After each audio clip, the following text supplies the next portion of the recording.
listening to A1R Psychic Radio, Earth's #1 psychic radio network, and watching Moonstruck TV and Lightning Television. Welcome. Time for Insights by Janita with Janita Francis. Live from InsightsByJanita.com. Connect direct. In North America, dial 888-454-2751. In London, 20-3519-2158. In Sydney, dial 02-8488-3147. Or online, contact us through our Facebook page, facebook.com/psychic radio. Or one of our websites, askoneradio.com or moonstruck.tv. This is Insights by Janita on A1R, the Ask One Radio Network. Hi everyone, and welcome to Insights by Janita Francis. I am your host, Janita. We have an exciting week. I've had the most amazing week this week. It has been highs, lows, chaos, calm. It's just been one of those unpredictable yet absolutely fabulous weeks. You know, the kind that when you're doing your thing and you think all the answers are there and everything's okay and everything will be all right, and then kapow, out of nowhere something just blindsides you or redirects you or changes the way you do things. And that's exactly what's happened this week. So it changed my direction quite a number of times. So it's been very, very cool, very cool.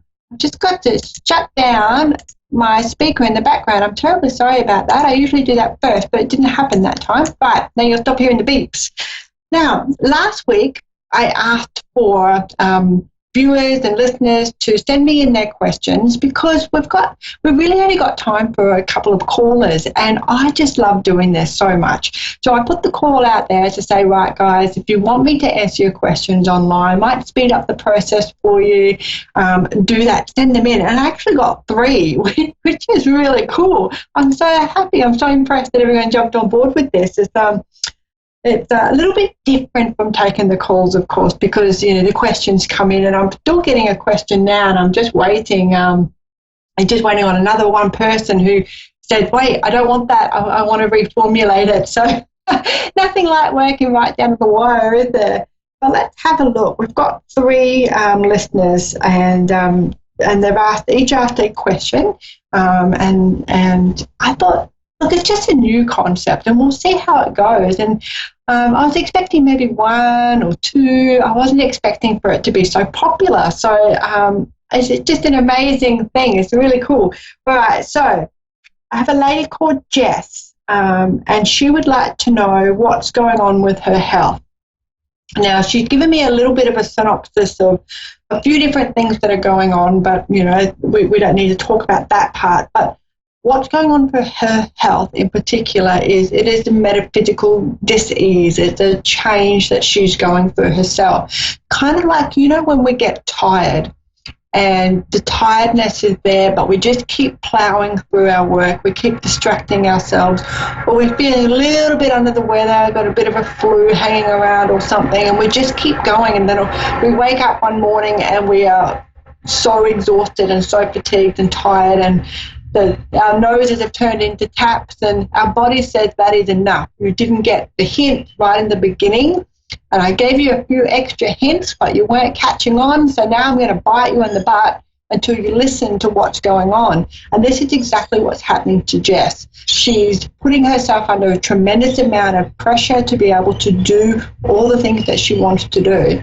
And she's also evolving spiritually as well, which means that she's getting downloads of information, and she's getting ideas on her business, ideas on her life, on her career, on her relationships, how she interacts with others as well. All of that's changing for her at the moment.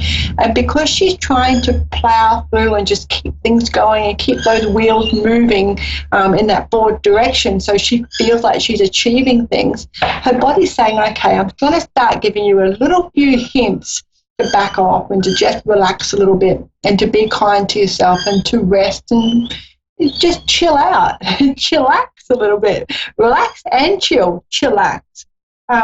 So for Jess, what I would say to you, and I'm going to pull some cards just to see how the cards are feeling about this as well, and just get a clearer picture. And I know that I'm not saying that all illnesses are spiritually manifested or anything like that, but a lot of the times when we're not looking after ourselves, we do get little hints.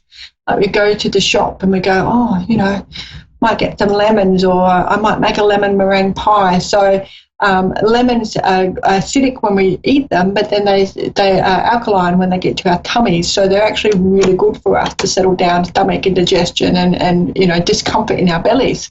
So and not a lot of people think that. So everything is a little message. So if you're craving something, like a little while ago I craved some hot chips. Not really my thing. I'm not a good person with fried food. It upset my tummy really badly. But I realised that it was the salt that I was missing, because I don't add any salt into my diet. The salt is just, normal salt that comes in the food by itself. So I realised that I needed to increase my salt levels just a little bit. So I did that. So it wasn't so much the craving. It was more the fact that I was lacking in something that I needed to have. So, and in Jess's case, she's just pushing and ploughing forward. She really wants to. She runs a home business, a very successful home business. She's got a lot of pressure on her to be able to make sure that she does that right, that she's at the top of her game. And her body's saying, yep, get all that, understand it, admirable that you're taking your business so seriously, but you also need to have a little bit of time out and rest and allow yourself to have that comfort of just doing nothing just for a little minute, okay? Jess is the sort of person that her mind will tick over. So even if she's sitting on her butt on the couch, her mind is still going and going and going. So when I say rest and relax, I actually mean chill right out. Like, just sit on your butt and sit on your mind. Try not to keep your mind going. Okay, write some ideas down. If you're experiencing any sort of loss of like just forgetting stuff or overlooking, or I call it doornesia. When you walk through the door, you get amnesia because you can't remember why you walked through the door or what you left that room for to walk into this room.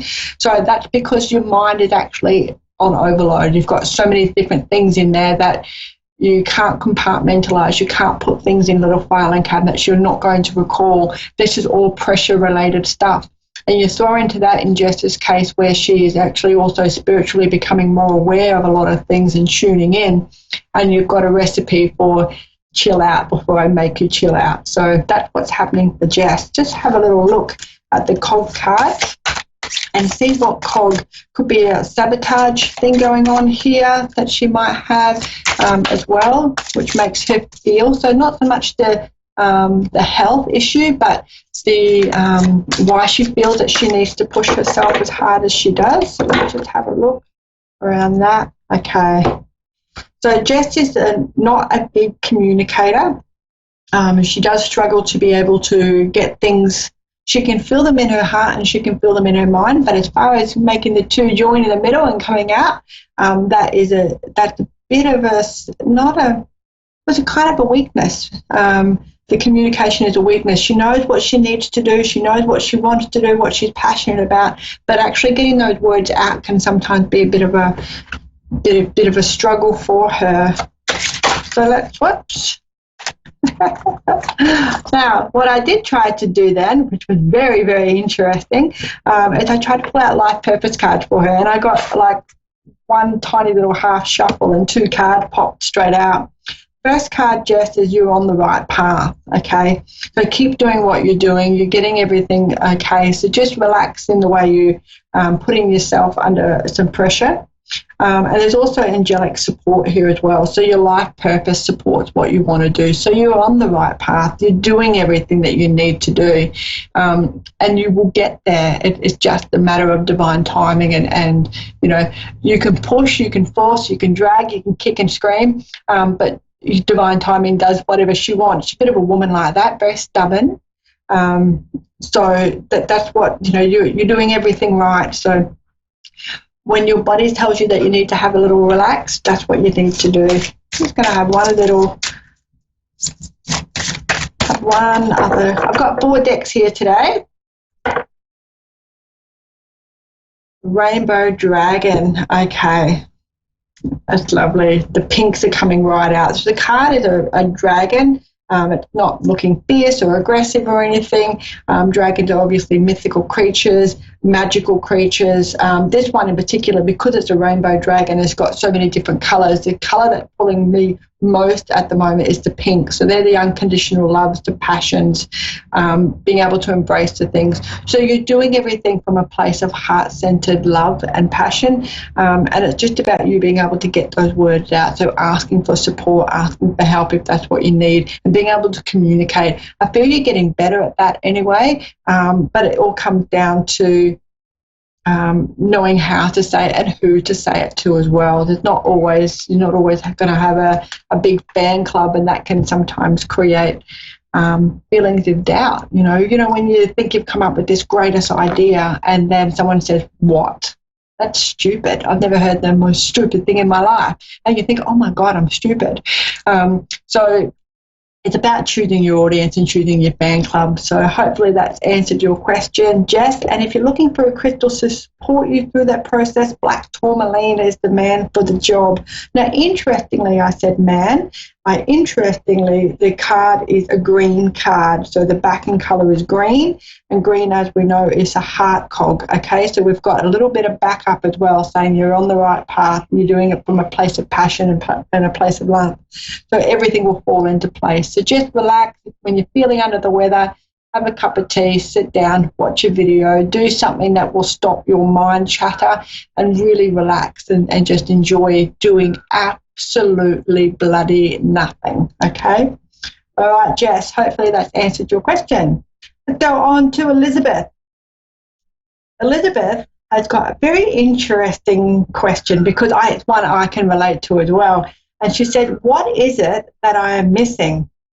And I'm like, no, left arm, an eye, a cat. Can you be a little bit more specific? She said, "People from my past are coming back in." If they're from my past, why are they coming back in? I want to know, is it a lesson that I haven't learned? Is what is going on for me here? And what I will say to you is, it's like a physical manifestation of what our emotions are doing. So just say, for an example, that I was your girlfriend in a past life, Elizabeth, or when you were younger or something, and it was a relationship that was really fun and adventurous, and we went off and we were best mates and, explored the world together. And now I pop back into your life, and we're in our 40s and I pop back into your life. And you're thinking, why are you popping back into my life? But it's not so much me popping into your life, it's the scenario and what I bring with it. So has your life been, not adventurous enough? Are you learning about different things? Are you yearning to go on new adventures? You want to have different scenery in your life? What else is happening for you? Is there enough adventure? Is there enough fun? What are you doing right now? Do you wish that elements of that, not so much me as a partner, but the situation, the emotional fun factor, are you missing that? In this case, where the past are coming back for you in particular, to move away from that general overview, is these people that are coming back in are actually tests to make sure that your boundaries are in place, to see how well you interact with these people that may or may not have been the best of support streams in the past. You may have noticed some different things about their personalities that weren't in alignment with yours, and that has led you into kind of getting a little bit of a test from the universe. Are you serious? When your ex comes back and you think, oh, I really like this person. We did have some good times. Too bad that 80% of the time it was terrible. But you focus on the 20% because they're the fun stuff and you want to focus on that. And this is what happens when people from the past come back into your life. It's more like a physical, hey, have you put this to bed yet? Have you worked enough on your boundaries? Are you able to say to this person, It's so nice to see you. I hope that your life has been wonderful, and I'll see you later. And sometimes that's what we actually have to do. Sometimes it's to get some proper closure. Sometimes it's because we may have been too judgy in the situation. We've been too quick to judge, not realizing that other factors were going on. I know that when people from my past come forward, it is the universe's way of saying to me, have you learned enough about this boundary? Have you learned enough about yourself to be able to spot this style of relationship, this toxicity, this demand or abuse or whatever that person had brought into my life, or whatever that lesson was during that relationship? Have I learned enough about that to not allow that to happen again? Do I need to say to this person, hey, you treated me really poorly, and, you know, I've moved on, and I don't, you're not a part of that future. And you have the right to say that. You know, you can say it calmly and beautifully and from a place of absolute genuine care for yourself. And this is where we go wrong. Sometimes we think, oh, you know, maybe they're a changed person. Sometimes they're not a changed person. Sometimes they left our life for a very good reason, and we don't really need to allow them to come into our future or to our present. And sometimes we just need to forgive ourselves for making choices, foolish choices. I certainly have over the years. I will own that, absolutely 100%. So in this case, people from your past are coming back now as an individual, Elizabeth, because they want to show you that you're on the right path, that you actually, how far you've come putting your boundaries in place, how much you have changed and evolved as a person, and where you're going to next. And they may or may not have a part in that, and that's entirely up to you to choose.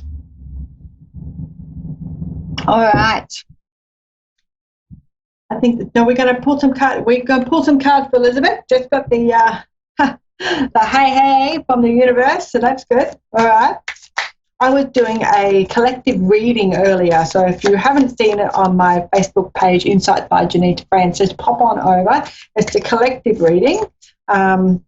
That'll take you through to the 19th of March. I also did a witch picture reveal. And in one of them, Spirit was poking me in the back, and they actually also flick my camera. So I have a split screen, so I've got the picture up on the screen so you can see as I channel what the meanings of those two pictures are. You choose picture one or you choose picture two, and then I give you a spirit download of what the interpretation of those pictures are. And right in the middle of that, Spirit decided that they weren't having that anymore, and that they wanted me to pay attention to what's going on. So they actually chucked out my split screen and put up something else momentarily, and then took off my split screen altogether. So I'm just sitting here going, okay. And then I got someone stabbing me in the back with their finger, poke, poke, poke, poke. And I'm like, okay. So what does this all mean? Thanks very much, guys. So then I put my screen back on, and we moved forward with that. So considering Thursdays are my chaos days, I read all over the world on Thursdays. I'm very interested to see who this person belongs to. So if the poking is something that someone used to do to get your attention, can you please send me a private message, and we have to have a chat to find out what this man was doing. He's quite insistent. All right. Now this is for Elizabeth, and Elizabeth is saying, what is it that I'm missing? You know, if I missed something here, that these people are coming back from the past. It's the purification card, okay? So seeing things in their purest form. Exactly what we've just been talking about, making sure that we, don't lose sight of where we're going, don't lose sight of how far we've come either. It's got a waterfall on the card, and, the waterfall is a cascading leadership, basically. So it's as strong as the top is, it's at the bottom. It's the same level of force, is consistent. So if things haven't changed, they haven't changed to your liking, you've got a responsibility to yourself and your personal growth to not allow that person back into your life, or those people back into your life. Okay, let's have a look. Elizabeth. Going to have a little look at a life purpose for Elizabeth. Okay. It says here to trust your inner guidance. Okay, so whatever your initial thought was when these people started coming back into your life, trust that. If it was, oh God, here we go again, trust that. If it was, oh wow, I wonder how she's going, trust that, okay? Your inner compass is telling you your first initial thought, not the reflective thought, not 10 minutes later, that initial or the adrenaline pump or the excitement or the terror or the fear or the straight-out anxiety attack and meltdown that you had as a result of just hearing this person's name, let alone seeing them. That is what you need to trust, okay? It's working for you. Your intuition is astute. So pay attention to that and listen to everything. Go with your first initial reaction, okay? That's your honest one, because you don't have time to react and think about it. All right, there's some determination going on here for you as well. So you're determined to work out what is it that you're missing. Did you really learn a lot from these relationships? My recommendation for you, and it's not even close to being spiritual, is write down the pros and the cons of the relationship. Okay, and if there was some major pros, but you were both just in a terrible spot at that particular time, and just the timing of one tiny little argument blew the whole relationship or the friendship out of the water, go back and have another look. Go back and see, what you can learn, if there's anything else that you can take away from this, or if it was just crappy timing on both behalves, okay? If the cons outweigh the pros, call it how you see it, trust your initial gut reaction. And Elizabeth, a good crystal for you to support you through this process. I'll just have a little look, see what that is all about. Polychrome jasper. This is not a crystal that comes up a lot. I have had it a few times in all the years I've had these cards. Polychrome jasper. Now, Elizabeth, if you need a hand with working out what polychrome jasper is, I have a crystal consultant who will be happy to point you in the right direction with all that information. There's a whole host of information on Google as well on polychrome jasper. My particular picture has got some apricots, some browns, some pale blues, a little bit of green through it. Kind of looks like it's not a see-through crystal, okay? It's a really pretty colour. It's just a nice, really nice crystal. And I kind of get, no, I'm not a crystal person. I like to talk to dead people. They're much more exciting than crystals. However, they are very pretty, so I do gravitate towards them. I kind of feel like this polychrome jasper is a transformation stone for you. It kind of feels like it's a power stone, okay? So get some polychrome, put it in your bra, Elizabeth, or put it in your pocket. Keep it on your person as close to your bare skin as possible, and you'll really start to feel the effects of that, okay? All right, so that one was for Elizabeth. Now, these questions, if you've only just joined in, they're actually people that have sent me through questions to my Facebook page, and I'm answering them online because it's a bit of fun. Something a bit different as well. So, and you need to be watching Moonstruck and listen to A1R Psychic Radio to be able to get your responses. And the last person we've got is Marla. Now, Marla has a relationship question. And I only just started doing relationship readings because I really love people learning about themselves. And the more you learn about the self, and your own self and your layers, the better quality of a relationship you will have, okay? Now, I'm saying quality relationship because it's not quality people. It's what you can bring to the relationship that makes it quality. So Marla wants to know, how will I meet my person? Or when am I going to meet my person? What is coming in? So my question for Marla, because I like to flip it, is what should Marla do to be able to bring this person into her, okay? So where are her blockages? So we're going to go straight to the cogs for that. So the cogs are the chakras. Okay. Creativity.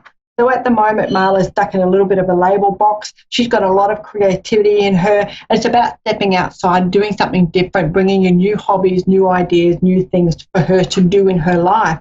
The person that she meets is not going to be in a traditional sense, okay? So, Marla, you will be off doing something else that you've never done before when you do it. And you're doing that because you want to bring a little bit of fun and activity back into your life. And the best way to do that is by trying new things, okay? So be creative with what you want to do. Be creative with your locations or your destinations or your sports.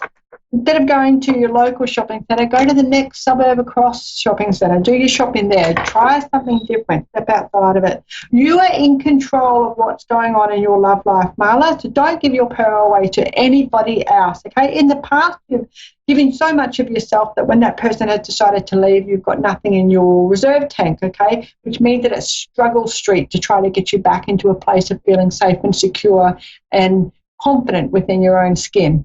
So this time around, you're going to take a bit more charge of the situation, and you're going to allow them to see what they bring to the table at the same time. Now, this is not a dance of power or anything like that. It's about making sure that you don't invest so much of yourself that they don't need to invest anything at all because you've got a cover girlfriend, okay? So that's not you changing the way you have relationships, okay? Which would be really nice for you. Let's have a look at your soul purpose, see how your soul feels about this, Marla. Marla's soul feels that this is a good change, and it's a nice change, okay? You've got a really sweet soul about you, okay, but you tend to keep your true self away from the public eye because you're quite sensitive, you're quite quirky, you're a bit of a weirdo. We love weirdos, so you're in very good company here. And you don't need to change a damn thing about yourself, okay? You don't. Don't change yourself at all. Learn to grow with it, understand yourself, but don't change for the benefit of someone else. Don't be something that you're not to try to attract that type of person, because you will attract that type of person. And then the wheels will fall off because you're both not being your authentic self, or you're not being your authentic self. It's really important that you embrace that. All right, and a good crystal for Marla. Smoky quartz celestial. Marla would like to tap into her intuitive ability a bit more. Smoky quartz is a job for that. All right, guys, that is it for me for this week. Thank you so much for sending in your question. We can do this as often as you want to send in questions, so please make sure you do that. You can do that by sending them through to Insights by Janita Francis. I'll spell that for you because it's the tricky one. It's Johnita Francis, Francis. And you can do that through Facebook. You can also follow me on YouTube. Don't forget to subscribe to my channel. And I will be right here on Moonstruck TV and A1R Psychic Radio next week for an exciting episode of Insights by Janita. And you can join me over on Facebook. We do lots of different things over there. And we're also having Australia's first ever online psychic expo, and I will have a booth there. So if you want the details, please send me over something and I will point you in the right direction of the group. It is a spiritual events directory run organized expo, so if you jump on spiritual events directory and look for the events there, look for the groups, and Insight by Janita Francis will be there. There's a whole bunch of things going on. I have greatly reduced readings that day. I have $10 question readings. We have intuitive metaphysical games all day long. There'll be videos, there'll be zodiac readings, there'll be numerology readings. There's just so much going on in my booth. So make sure you pop on over there on the 29th of March and check me out. For the Northern Hemisphere people, that will be in your afternoon. So everyone will get a free pass for this. So let me know if you're interested and I can give you all the details. And that, I think, is pretty much me for this week. So thank you very much for your time, and I will see you all again at this same time next week. Have a lovely week.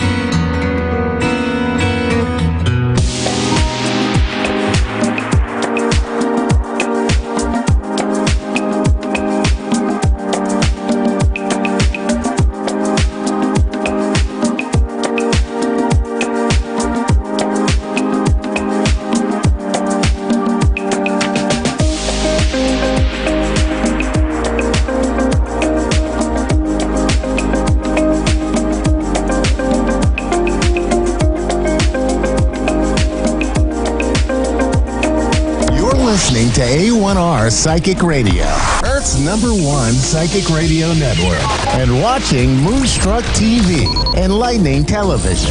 Welcome. Time for intuitive listening with Trish Rock. Live from TrishRock.com. Connect direct. In North America, dial 888-454-2751. In London, 20-3519-2158. In Sydney, dial 02-8488-3147. Or online, contact us through our Facebook page, facebook.com/psychic radio. Or one of our websites, AskOneRadio.com or Moonstruck.tv. This is intuitive listening On A1R, the Ask One Radio Network. Good morning, everybody, and welcome to Intuitive Listening with Trish Rock. I hope you are all well. And the question I want to talk with you about today is, are you happy when you are on your own? You know, it seems like a simple question, but for many people, they're not. For many people, it's a struggle to be on their own, to have their own company, and to actually just be in silence on their own with no outside stimulus of TV or radio or music or, you know, other people around. So what is it for you? Are you able just to sit in silence on your own, either with your eyes closed or really just looking around at the beauty around you and just soaking that in? The reason I ask is because it's really important to have that time on your own, because when you can really feel comfortable with you and with who you are and your essence and not needing the distractions, two things that happen, and this is obviously why some people don't like doing it. The first thing that happens is that you really tune into who you are, and that allows you, that relationship with yourself allows you to have better relationships then with others. Because when you know yourself and you're not trying to prove yourself and you're not trying to get validation and you're not trying to, get love and appreciation and joy from outside of yourself, then it is better with relationships. When you also do this, the other thing that comes up often is fear. And the fear will come up because when you are alone and you are just with yourself, your mind starts bringing stuff up because you're not being distracted. And a lot of times those things that come up are, old beliefs and old fears and old things of unworthiness and not deserving. And if you're not ready or in the frame of mind to look at those things, then they can be very scary when they come up, and many of us go running straight back to the distractions of life and noise and people, and get out of that quietness because they don't want to look at that. But the way forward and the way for growth and the way of expansion is to look at those things, even if they're just one by one, little bit by little bit, and look at those things and really be comfortable in yourself and with yourself, because that is what expansion is and that's what growth is. And if you're feeling a little bit out of alignment right now, it will possibly be your inner self wanting to expand, but your outer self is saying, no, I don't want to move through that stuff. So if you're in that kind of energy, then it would be wise to perhaps just take a moment once a day and just breathe into, even with your eyes closed, just breathe into who you are. What is it about you that you really like and love? And what is it around you in your external that you can really appreciate? Just starting there will really help. Now, I've pulled a couple of cards for us today, and it's interesting. I've got 2 tarot cards and I've got 2 cards from my Moon Oracle deck, and they kind of match up. So I'm going to actually put them together. So we've got the Hierophant and Power. Now, the Hierophant is typically a card of power, but power from other people, power from outside of yourself, you being controlled, feeling trapped. There's also another meaning for this card is, that you do actually have the wisdom within you. But in this instance, I feel it's about this power and you taking back your power. You taking back your power and not having to be under the spell or under the control of anyone else around you or any fears even. Take your power back. We've got a beautiful full moon now. We're right here in full moon in Virgo. And, that really is about taking action, taking those practical steps, take your power back. And that doesn't mean that you have to then be controlling of everyone else. This is more about you as an individual, right? I'm going to take my next step based on how I feel, not on what other people tell me I should be doing. That's taking your power back. And now the other two cards we've got here are Nourishment and the Knight of Cups. Now, the Knight of Cups is typically about extreme emotions. And the extreme emotions could come up for you when you are taking back your power, because all of that fear will come up. And who am I to, move forward and do what I want to do? Who am I to shine my light? Who am I to ignore the rules of what other people are telling me I should be doing and follow my heart about what I want to do? So it's easy to get over emotional about it. But if you can really take that time to be still and really nourish yourself, the emotions will settle down. The other meaning of the Knight of Cups is, really that it's kind of like puppy love as well. It's like if you've, found your soulmate and you just want to text each other every 10 minutes, right? You could find that beautiful puppy love with yourself.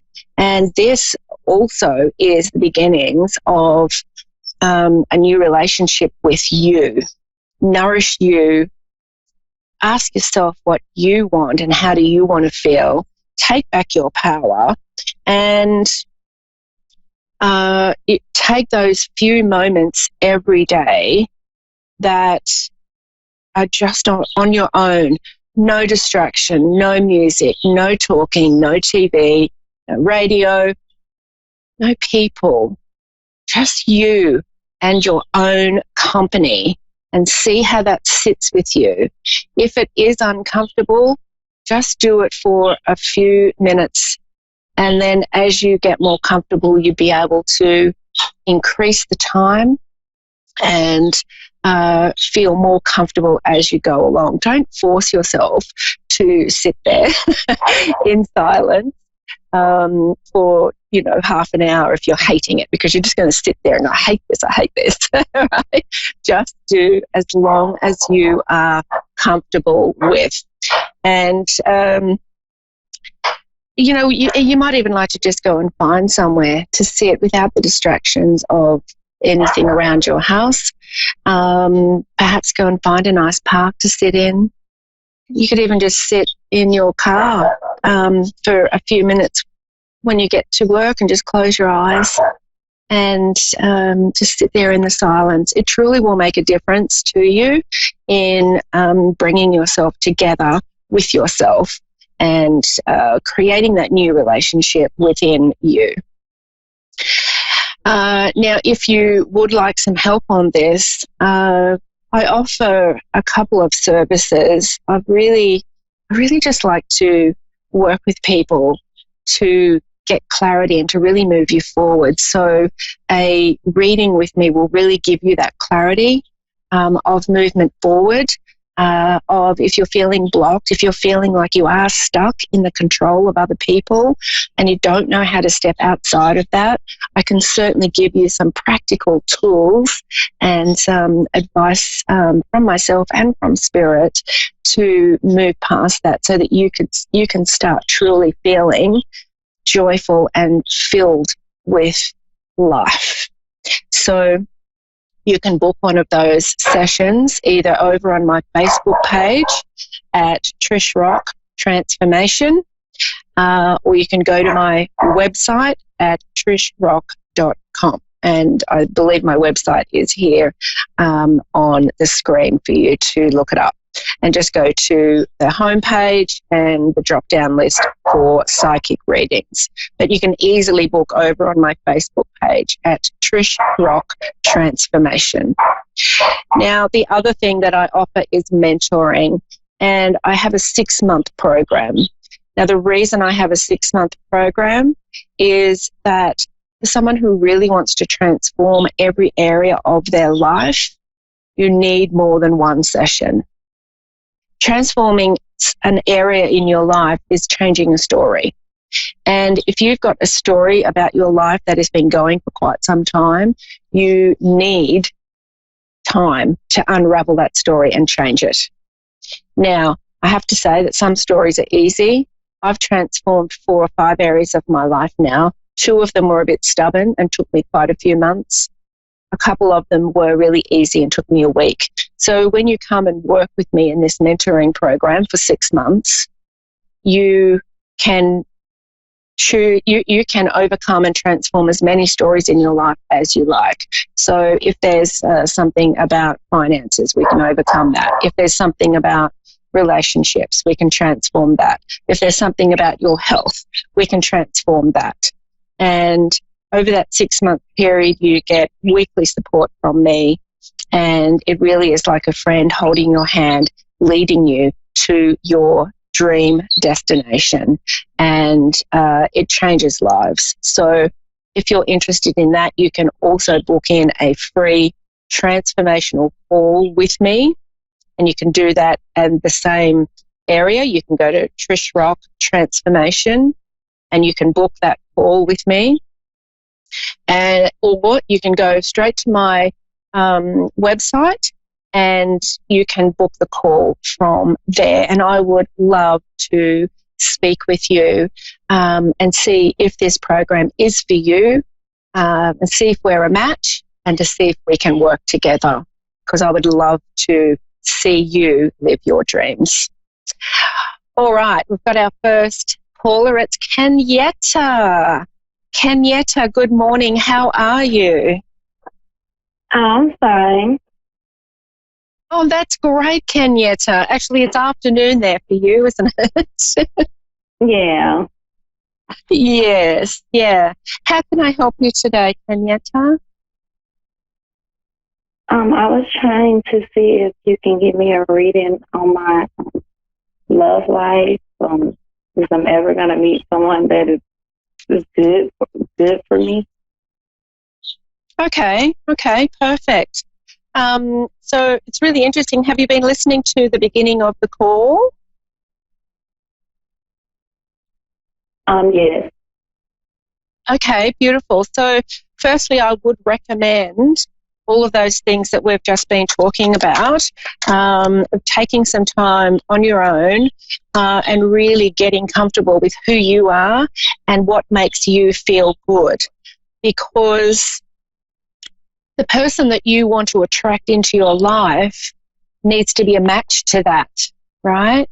And so if you're unclear about how you want to feel in a relationship, then the universe is kind of unclear as to who to line up for you. However, I have to say that I get the sense that this person is actually quite close, and he's actually sorting out, how he wants to feel in a relationship too.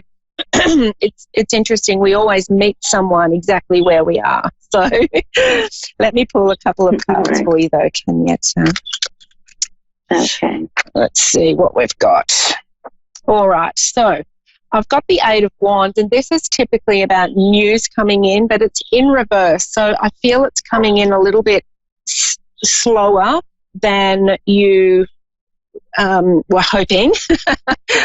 However, this is actually going to give you time to really ask yourself, who do I want in my life and how do I want to feel?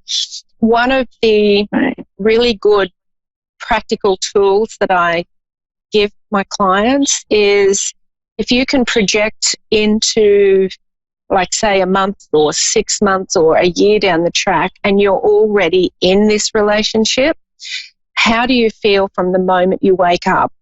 And it's not, oh, he's tall or he, does this. It's coming from your feelings. I feel so special that he brings me a cup of tea before I wake up. I feel so nurtured that he leaves me beautiful love notes around the house. I feel so supported when he hears what I say. It's those type of feelings that if you can write them down during the, how this day would feel, that really will bring him closer to you faster. Oops, I just dropped my card. Oh. The other thing here is, this is interesting. So I've got the card here, surrender. And, Kenyetta, I think you're probably the same as me. When someone says to you, someone will come into your life when you forget about it. It's so frustrating because it's like, I don't want to forget about it. I just want him here, right?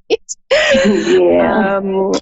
It's so frustrating, but it's absolutely true. And as soon as you can just surrender and just go, okay, I'm going to really enjoy my own company now and surrender, he will show up. And the difficult part about that is that because you also know that, the other half of your mind is saying, oh, great, I wonder if it's today. I wonder if he'll come today, right? So, I'm just going to pull one more just to get some timing on this. Look, I'm hearing May. I'm hearing May. So I just feel someone will come into your awareness in May. It might not be someone you notice immediately, but it could be a new person that is just kind of around or in your friendship circles or at work. And there'll be someone new there that doesn't quite catch your eye immediately. And I think this person's coming in May. So that will actually just give you, oh, look at this, 6 of Cups. That's soulmate. So I do feel it's May. But in the meantime, you've got, what are we, March now? You've got another month or so to really just get quiet with yourself. Really ask yourself, what do I want to feel when I'm in the next relationship? How delicious will it feel? And start tuning into those feelings. But I'm sensing May, and now we've got the soulmate card. I feel that someone significant is definitely coming in May, Kenyetta. But if you're kind of just waiting out and looking till then, you may not notice. You kind of need to be relaxed and just getting about with your daily kind of stuff. Do you know what I mean? Does that make sense? Yes, ma'am. Yeah. Are you working, Kenyetta? Not at the moment. I'm about to start school soon. Oh, you're at school? I'm about to start this month in a couple of days. Wonderful, wonderful. Well, that might be where this person shows up then, because if you're starting school soon, what are you studying? Like nursing. Okay. Like a nursing. So this might be where this person will show up if you're going to be in a new area, in a new environment. But as I said, I don't think he'll catch your eye straight up. But there's definitely a soulmate connection there, so you two will connect, even if you're not trying, right? Okay. So yeah, I feel it's very close. There's just something else here I want to.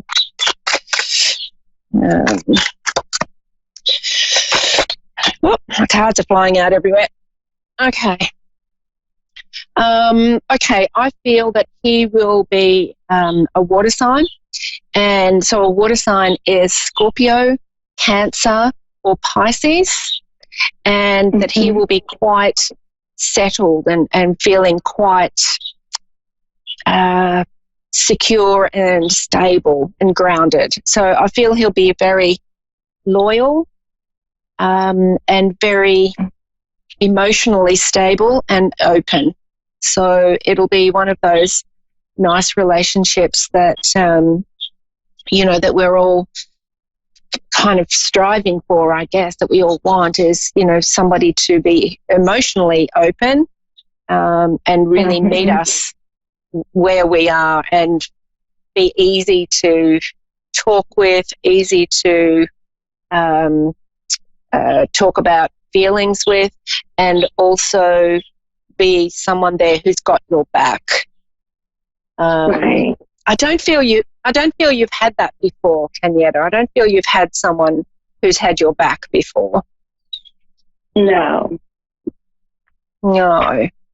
So to really attract that in, you have to have your own back as well. So take the opportunity over the next few weeks to really take some time, some quiet time for yourself, and really tune into feeling already like he's sitting next to you with his arm around you, or, that he's really supporting you. And take some time there to really ask yourself, if the relationship already was, how would you be feeling? And that will really help, especially when he comes in. Okay? Okay. Yes, ma'am. Perfect. Oh, it was so lovely to talk with you, Kenyatta, and good luck with school. And I'm excited for you about meeting this person in May. Okay, I'm excited too. Oh, perfect. You'll have to let me know how you go. Okay. Awesome. Thank you. Enjoy your night. All right. So a message there for all of us, really, right? The relationships that we want on the outside really are a reflection of what the relationship is for us on the inside. And so this week, especially, just try to, if you can, get into the habit of taking that time out for yourself and tuning into how do you feel and what do you think your next step is, or what do you think your dream life feels like, or if you don't like the reality that you are currently in, what would the reality be that would make you feel good, right? A lot of us just say, okay, I just want my life to change, but then don't actually look at, well, how do I want to feel? We're just, and I was like this too, we're just constantly saying, well, I don't want to feel this, and I don't want to feel this, and I don't want this, and I don't want that. But we need to also state and write down what it is we do want. And I would really encourage you to do that this week. It will make a world of difference. And it will give you some clarity moving forward. It also gives the universe some clarity as to what circumstances, what opportunities, and what people you need to bring in to help you feel those feelings. Okay? So do that exercise this week and spend some time on your own. And enjoy your own company. And if you can't do it for very long, start with small amounts. And as I said, if you need help with this and if you need some clarity moving forward, I would love to help you. You can either book in a reading with me. It's a 1 hour or sometimes a little bit longer session where I do a psychic reading and I also tune in and find some solutions for you. And you can also book in a free 20-minute transformational call to talk about the mentoring program that I have and see if that is a fit for you and to see how we can work together to really transform every area of your life. So you can go to my website at trishrock.com. It's up here on the screen. And you can book in a free reading, or you can go to hover over the home where it says home, and you'll get the drop-down list with the psychic readings. The easiest way is to go and like my page at Facebook at Trish Rock Transformation, and all of the bookings are there for you, and I'd love you to be part of the community on the page. All right, that's it for me again this week. Thank you so much for tuning in to Intuitive Listening with Trish Rock, and I hope that the messages here today have resonated and you can find a way to really move forward and feel better about your life. Have an amazing week ahead. See you next week.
to A1R Psychic Radio, Earth's #1 psychic radio network, and watching Moonstruck TV, Enlightening Television. Welcome. Time for New York City Celebrity Psychic with Perry Lyons. Perry Lyons. Live from PerryLyonsBrilliance.wixsite.com/Perry Lyons. Connect direct. In North America, dial 888-454-2751. In London, 20-3519-2158. In Sydney, dial 02-8488-3147. Or online, contact us through our Facebook page, facebook.com/psychic radio. Or one of our websites, AskOneRadio.com or Moonstruck.tv. This is New York City Celebrity Psychic On A1R, the Ask One Radio Network. Hi, I'm Perry Lyons. Welcome to the show. And I'm very happy to have you here. And, you know, it's funny. Everybody is a little anxious right now for actually very good reasons. And so one thing I've been doing is teaching people just sort of instant anxiety relief techniques, because I'm a bit of an anxious girl myself. So first of all, don't panic. You wash your hands a lot, like every time you enter a building or leave. But when the news starts to get to you, what I suggest doing for a quick anxiety relief is to just close your eyes, breathe deeply, count to 8. 1, 2, 3, 4, 5, 6, 7, 8. And then put your mouth like you're blowing out a birthday candle, right? And blow out slowly. And do that a few times. So breathe in 8 and then blow out slowly for 8.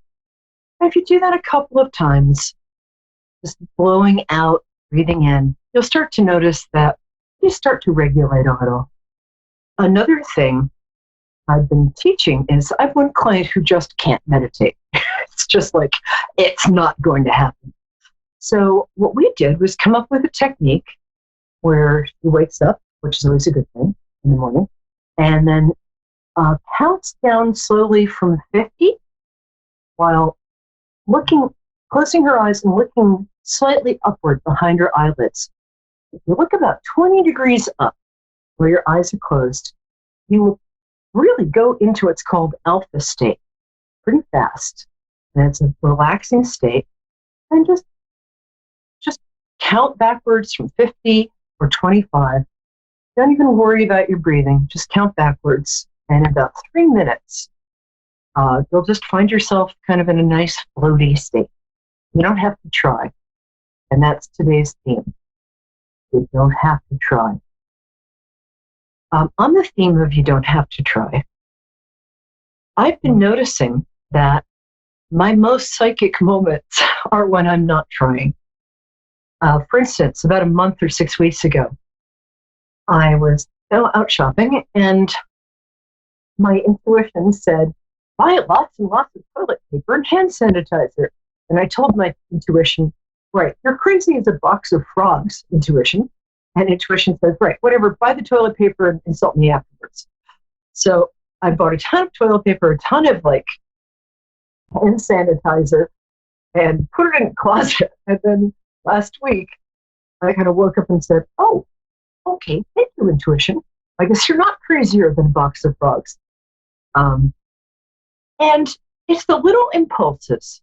People say, how do I become psychic? And I say, just listen. It's about listening to the silence. It's about listening to your little sort of peripheral vision insights. The way I learned this, and then we'll take our first caller. The way I learned this was, 15 years ago. I was just a baby, and I was in CVS or something, and looking at makeup. Oh, hi, Helena in New Zealand. Nice to see you. Helena, sorry. I'll be done in just 1 moment. So I was just buying some makeup or whatever it is girls do. And I just little intuition in my head said, buy some baby wipes. like, wait, stop it. No, I'm not going to buy baby wipes. And the voice, like, in my head said, buy some baby wipes. And I actually said, I'm not buying baby wipes out loud. And the security guard was like, yes, are you okay? I'm like, fine, just intuition, nothing to see here.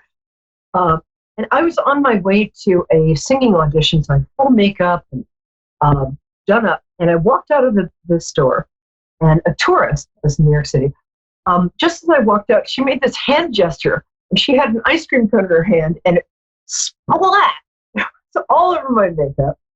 I looked like a crazy clown. And at that moment, my intuition said, see, if you had baby wipes, this would be okay.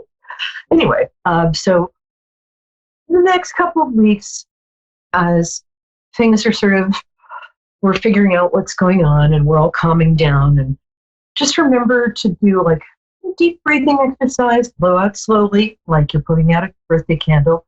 And remember that everything's going to be okay. Just wash your hands a lot. Okay? All right, thanks.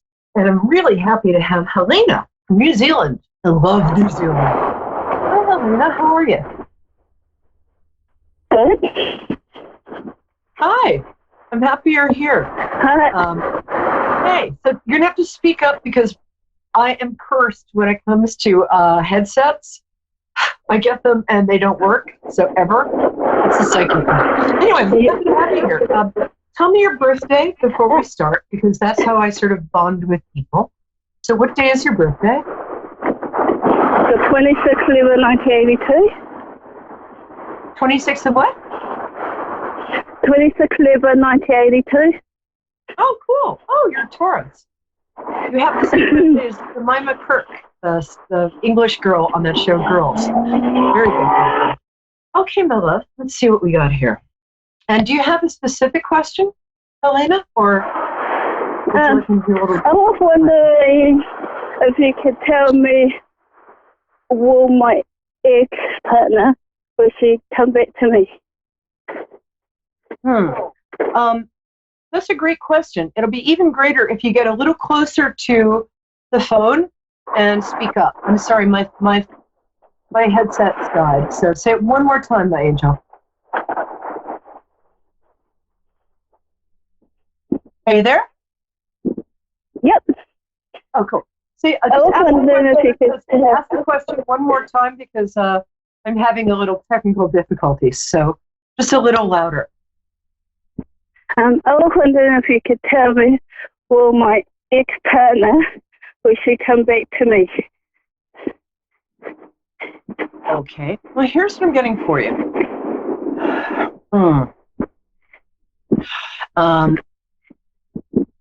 I feel that. Well, let me ask you something quickly. Okay. Your ex-partner, you were together, what, 3 years? We were together 9 years. Oh, multiple of 3. Okay, sorry. You don't sound old enough to be with anybody for 9 years. The short answer is yes. I actually do think yes. And I don't say stuff I don't mean. I think the breakup was bad, but I think you both have unconsciously sort of taken time out to appreciate each other. And this person will probably be back in about maybe less than 3 months, 3 months at the outset. It doesn't seem like it now. It seems like there's just a howling wilderness where your heart used to be. But it does seem to me that, even if this doesn't seem possible to you right now, it does seem to me that you are going to be back together. And you might even formalize your relationship. But there was a lot of resentment built up. There was a lot of stuff that wasn't said, and it built up. So when this person comes back, just make sure that you guys make a safe space for each other to communicate honestly. Yeah. How long have they been gone?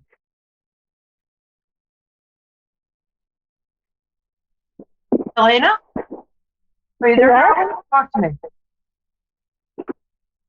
So, yeah, what I feel very strongly is that even though it doesn't seem possible right now, this person is going to come back. And sometimes, like soulmate relationships, really profound relationships, sometimes people have to disconnect for a little while to really appreciate what the other person brings to them and to really miss them. And I think that's what's happening. So call back, let me know what happens, and say hi to New Zealand for me. All right, love? Yes. So that was Helena from New Zealand, which is an incredibly beautiful country, which you know if you've seen any of the Lord of the Rings movies.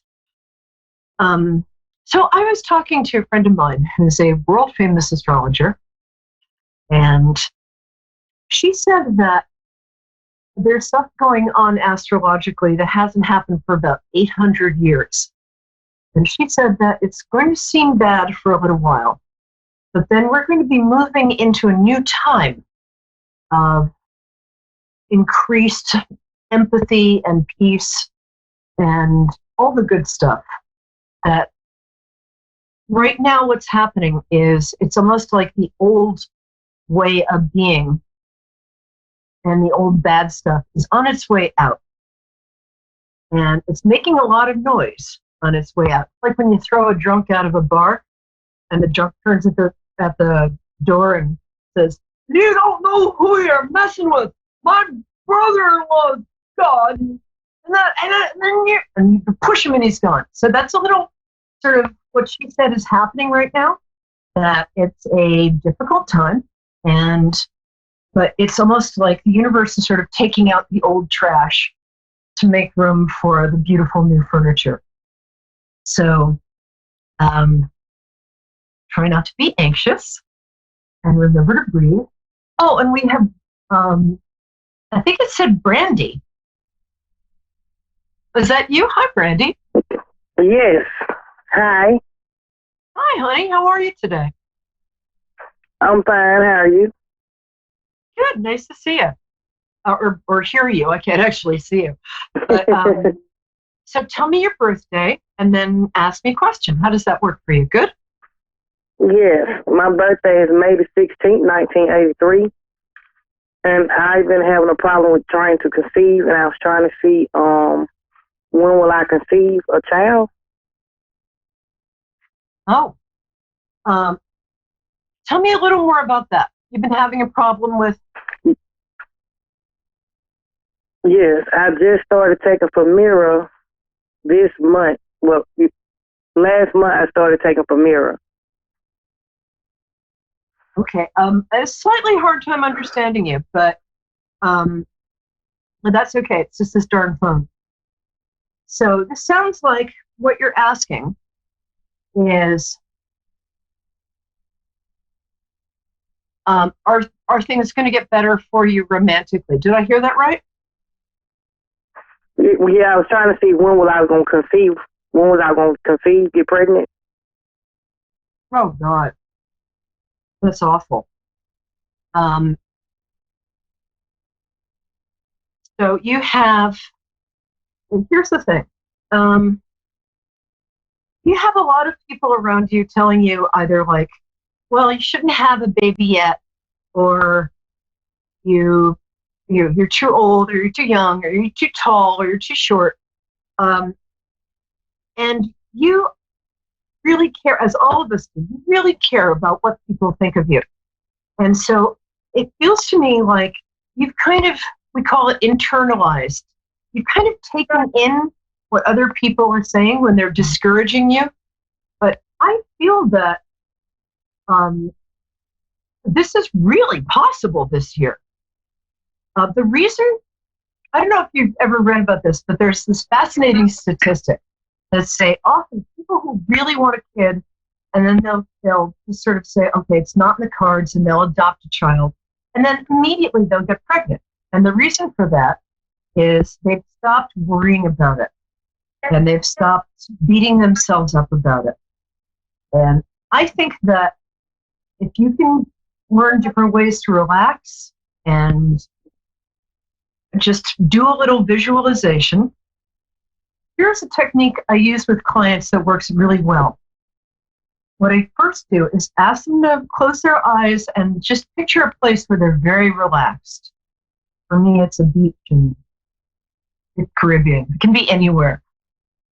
And then think about like this problem that you have or the issue. It's like, I can't have a kid. And then think about what you would feel like, what your life would be like if suddenly this wasn't an issue anymore. So take a minute and be the person who just doesn't have this issue. That you know that you could conceive tomorrow if you felt like it. So take a minute and just kind of feel what it feels like to be the person without this issue, without this worry. I also feel that if you've seen one doctor, you might want to see another to get a second opinion. You also might want to sort of look up alkaline foods because it feels like you might want to cut down on sugar and stuff. And not that you're eating a lot of sugar, but I feel like you're a little acid. But honestly, I think by October, you're going to have some very good news. And I think it's possible that April might be the time that this happens. And October is when you're going to be able to tell people. But I'm going to say by October, I think you are going to be with child, I guess is the way to put it. Yay. And I will say that I'm not just whistling Dixie here, because there's a reason there are 3 kids named after me. This is kind of my specialty. So I think that, yes, you are going to conceive. Just try and do that exercise a couple minutes a day where you just picture a place in your mind where you're relaxed and really go there. And then think about the person you would be without this issue, without this worry. And sort of let yourself be that person for a minute. I use this because I'm a worry wart. I use this technique a lot. It really works. So just be the person who's not worrying about that anymore. It sounds crazy, but it's really going to work for you. You're very sensitive. You're what we used to call high strung, which means that you're very sensitive and you're smart. Yes. So just when you start to worry, just distract yourself. And the biggest advice that my guides are giving me for you is to have fun and think about like, what would give me pleasure right now? So I had a friend who became a millionaire by asking herself every 5 minutes, what would the happiest woman in the world do right now? And then doing that. So just do some meditation, in the morning, maybe just count backwards from 50 while breathing. But I really think you're going to be fine. Just relax and have fun because you take care of everybody and you're a really good person. But I want you to take care of yourself and be a little self-indulgent. Get a massage, get some pretty smelling perfume, get some whatever it is that makes you happy and makes you feel like, oh, this is fun, this is pleasure. Do more of that. And I'm saying by October, okay, you will. I'm pretty sure you're going to have a bun in the oven. Does that answer your question? Yes, ma'am. Yes, ma'am. And you're a lovely person. So it feels to me like there's something else on your mind today, too. Is there anything else you want to ask? We've got a couple of extra minutes. Yeah, it was kind of bad, because I had been hearing that my husband was sleeping with men. And I wanted to ask, but I was kind of afraid to ask that question because I had been hearing it for like a year now. And I have my intuitions about it. So that's interesting. Can you know what? Ask me that question in a slightly shorter way. I had a little, you were going sort of in and out, and I really want to hear it. So say it one more time. And is my husband Ron getting sleeping with men? You know what? I actually think that I think your husband, if anything, kind of loves you more than you, I mean, not more than you love him, but I think that I think he needs a lot of alone time. I think he's one of those people who just likes to kind of wander off and just kind of not be accountable to anybody or anything. I don't get the feeling that he's straying from the ranch, if you know what I'm saying.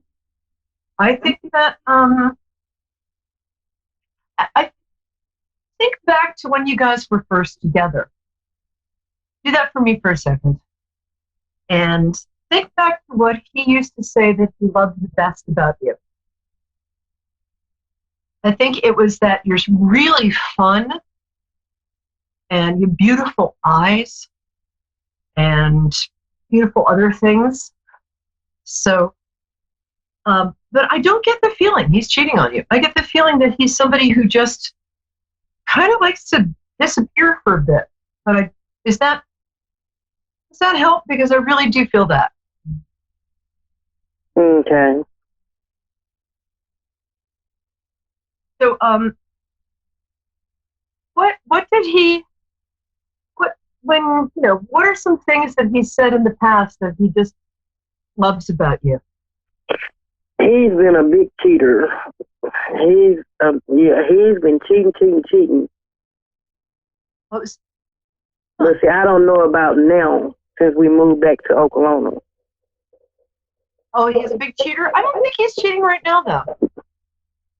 Okay. Cheating. Okay. Honestly, he also has attention deficit disorder. I don't think he is sleeping with men, but that's, I think the last person he was with was a woman with a very boyish quality. For some reason, I don't know if he's just needed to take time out for a snack or something right now, but it doesn't feel to me like, I just don't feel like right this week or last week or next, I feel like he's not cheating this week. Okay. I don't. And if you might want to talk to your doctor about that or get some testing, but if he has fantasies about men, that's a different thing. But I'm not really getting that he's doing stuff in the down low. And as I said, I think maybe he's just exhausted, but I think he is like, I'm not getting him with anybody like right now this week, if that helps. Okay. Well, yeah, my main question was when I was going to conceive, and you gave me a great answer. I think there's some stuff you can do that will, he's just very insecure, and he's kind of a narcissist, and he likes the novelty of somebody telling him he's cool or whatever, and then he gets bored and leaves. But he's very insecure, and you're not. So, if you want to keep him around long enough to have a child, that's great. He's not the only fish in the sea, though. And you're still young, and you're still very attractive. And I'd like you to remember that, because I think it can be very hard on a woman's ego when the guy strays, because we think like, it must be me. It's not me. He's a jerk. So if he keeps cheating, even after you talk, you might want to think about looking elsewhere. But I do think you guys have a really good time together when things are good. And I think that you've known each other for a long time. It's very comfortable. And, I think you also know that there is somebody in your life who has been kind of waiting around for you for about 10 years. There's somebody who has feelings for you. I'm not saying go do that, but I am saying that you're a person who has a lot of options. So if you're in something that's not making you happy and you've tried everything you can, you might want to start being a little selfish and thinking about what you want. And so we're going to come back. We're ending with that. And Brandy, thank you for calling, because you're a lovely person. Thank you so much.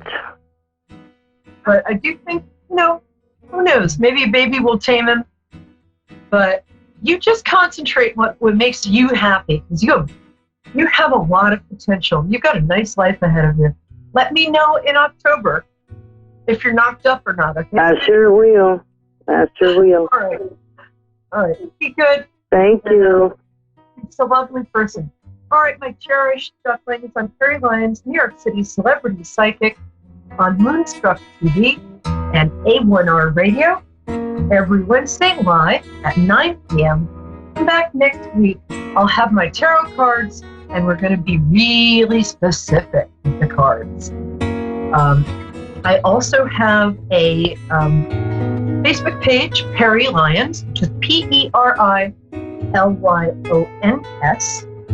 and you can say hi to me there. And call next week and bring your best questions. I'll have my tarot. I might have a very special guest next week. I'm just waiting to see what's going on with that. The astrologer Elizabeth Grace, who is terrific at telling you immediately like what your sign is and all of that, and how that works for you, and what kind of year you're going to have. Thanks. Take care, loves. Bye-bye.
listening to A1R Psychic Radio, Earth's #1 psychic radio network, and watching Moonstruck TV, Enlightening Television.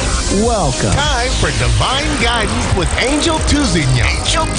Live from CrystalClear101.com. Connect direct. In North America, dial 888-454-2751. In London, 20-3519-2158. In Sydney, dial 02-8488-3147. Or online, contact us through our Facebook page, facebook.com/psychic radio. Or one of our websites, AskOneRadio.com or Moonstruck.tv. This is Divine Guidance On A1R, the Ask One Radio Network. Hi everyone, welcome to Angel's Divine Guidance. Okay, did everybody survive the super moon and the full moon? I know I was having some wicked dreams and some sleepless nights. But anywho, you can reach me at crystalclear101.com or at Holistic Crystal Clear 101 Holistic Healing and Products, or you can text me at 306-261-4086. So today I pulled the card for everyone watching, okay? And that is the love and acceptance. So that card's just coming up as a whole, as a group.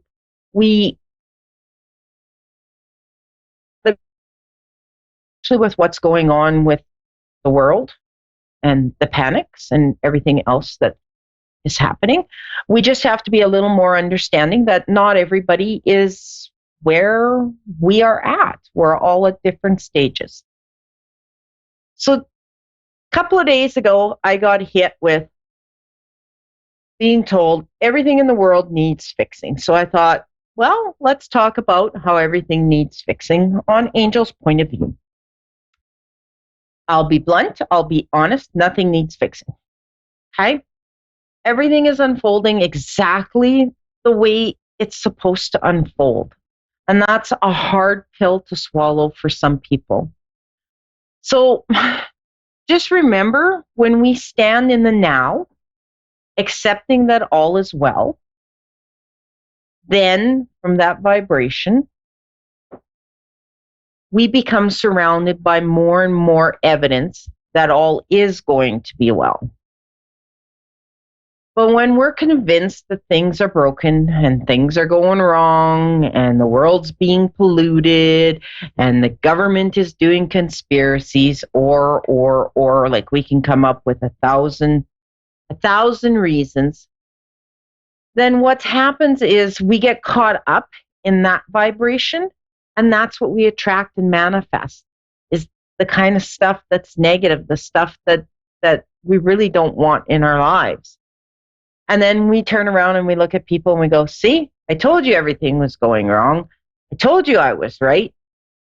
And everything, just remember, everything happens for a reason, okay? Everything is happening the way it's supposed to. Everything in the world is unfolding the way it's supposed to. Just keep that in mind. When we get sick, we get better. I had one person go, well, no, that's not true, because some people die.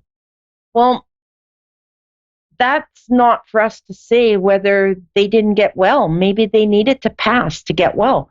Maybe now they're on the other side and they're perfectly fine and they're perfectly healthy and they're perfectly happy.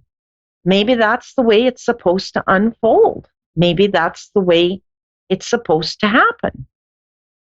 But we focus on how unhappy we are, how sad we are, because we've lost them, because we've missed them. And again, that's just our opinion. That doesn't mean that it's correct and that it's right. And it doesn't mean that it's wrong that we have the feelings, because for us, that's correct and that is wrong. Right. Okay. That's how we feel, and we need to honor that. Our issues or our thoughts being pushed or projected onto others, okay? Because we think we know better, when technically we know what's right for us, but we don't know what's right for other people. So it's really not our place to push our opinion onto others. Okay? And just remember that, okay? Because I see a lot of people that are trying to push their opinion on the next person, that they're writing or saying things that's I'm correct, just listen to me. And that's their opinion, and that has nothing to do with us. Okay? So it's not that when we do that it's in everyone's best interest but our own. Okay? This is a fine line. Okay? And I must walk with each reading I do. Okay? Walk, watch, listen, the whole kit and caboodle. Okay? Because I can see, feel, and hear messages, and I can relay them to the people, but I have to remember everyone has free will to make it happen or not happen. Okay? So we need to identify a desire. It literally summons life through us. Okay? Life summoning through us is what it's all about, not the contemplation of anything. He says, enjoys the journey, the destination. So just remember that the joy that brings us in the journey to our destination, that's what it's all about. It's not about actually getting to where we're going. It's about enjoying, feeling, seeing, touching everything along the way. That's what brings us the joy. And we have to really, really remember that. All right. And I just want to give a little reminder that I will be in Thunder Bay. Everything is set. I'm so far have not been notified by anybody that the plane has been canceled. So I will be there on March 25th. And if you want to have a coffee, get a hold of me, you just got to text me at 306-261-4086. And with that being said, let's jump into our first caller, who is Jared in Nebraska. Oh, all right. So we're having a little technical here on it. So let's keep rolling with thought. Okay. So I am going to be going back on tour. So I will be coming to a city near you. So just keep an eye on where I'll be landing, and I will be posting on my Facebook page where I'm at and what days and what times. I will also be posting on my website. So just keep rocking, keep checking out. If you're not already connected to me, go to my webpage at crystalclear101.com and sign up for my newsletter. And you can get the dates earlier than everyone else, because the minute I have dates, I email them out. All right. So when we're talking into everything, okay, I think, Jared, do we got you now? Yeah, I'm here. Okay. I was beginning to wonder. I thought maybe I scared you off. Wasn't quite sure what this was. It's just the energy. So you're the lucky one, and I don't know what seems to be what my caller number wants, but they seem to be getting 2 cards this month. So your first card was the focus intention, and your second card was life force. So when I'm looking at these 2 cards and I'm looking at them together, individually, the focus intention is think about what you desire and set your sights high. Expect the best possible outcome. The life force is express your driving passion. Okay? When I look at them together, they're they're telling me that you have, okay, get a little more information. Your desires, like you truly know what you want to do in life, okay? And they want you to set just a little higher. With the combination of the life force is your energy, your being, your know-how. You can make it happen in like a flash if you choose to. Does that make sense? Okay. It does? Yeah. Okay. So do you have anything in particular that you wanted me to touch on? Was there a question that you wanted to ask? Yeah, I'd like to know what's going on with my marriage in this divorce situation. Is this something that's going to be put to an end? Are we going to follow through with it and we just go our separate ways? Or we follow through with it and reconnect? Or just we forget about each other completely? Well, if you want me to be flat out honest, move on. Okay? I know it's not what you want to hear, but there's a reason you're where you're at. Like you have free will. If you guys want to try working it out, you can definitely go ahead. But you're where you're at for a reason. Okay? Now, one of you You're not telling me anything any more than what the counselors have told me. Yeah. One of you is not. What's your reason? What's your reason behind it? What's telling you that? Because she's not happy and you're never going to be able to make her happy. If you want me to be blunt and truthful, she's not happy, and no matter what you do, you won't make her happy. Okay? So you could bend over backwards for her. You could buy her every diamond in the store, but she's still not going to be happy. Does that make sense? I hear what you're saying. Okay? So she needs to really figure out who she is. And she really has to figure out where she wants to go.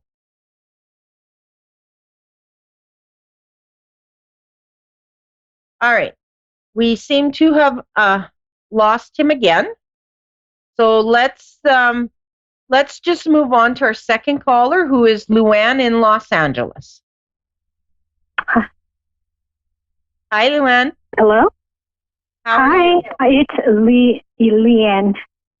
Leanne? Oh, okay. Sorry about that. Hi. Okay. Your card is the Expecting Grace card. All right. So Expecting what? Expecting Grace. Okay. Expecting grace. Already. Yeah. Okay. So you need to share your gifts. Does that make sense? Okay. I want to, but I just don't know how. Yeah, that's what a lot of people say. I want to, but I just don't know how. Okay. You are a very talented and gifted person. People just come to you and they kind of go, bleh, here's my life story. Does that make sense? Yes. Okay. That's because your energy, I could just curl up in your energy right now and just sit there and suck up all I could suck up. Your energy is beautiful and wonderful. You need to start listening to your gut more. Okay? You need to start tuning into the team and using the team. So you need to do meditations to meet your spirit guides. Okay? Because yes, you feel them, but you're not sure if it's them. So you need to work with them. And the best way to do that is in meditation. Okay? Okay. And your knowing is bang on. Okay? What you knowing just got to is what? learn to trust it. Okay. Okay? Do you have any particular questions for me?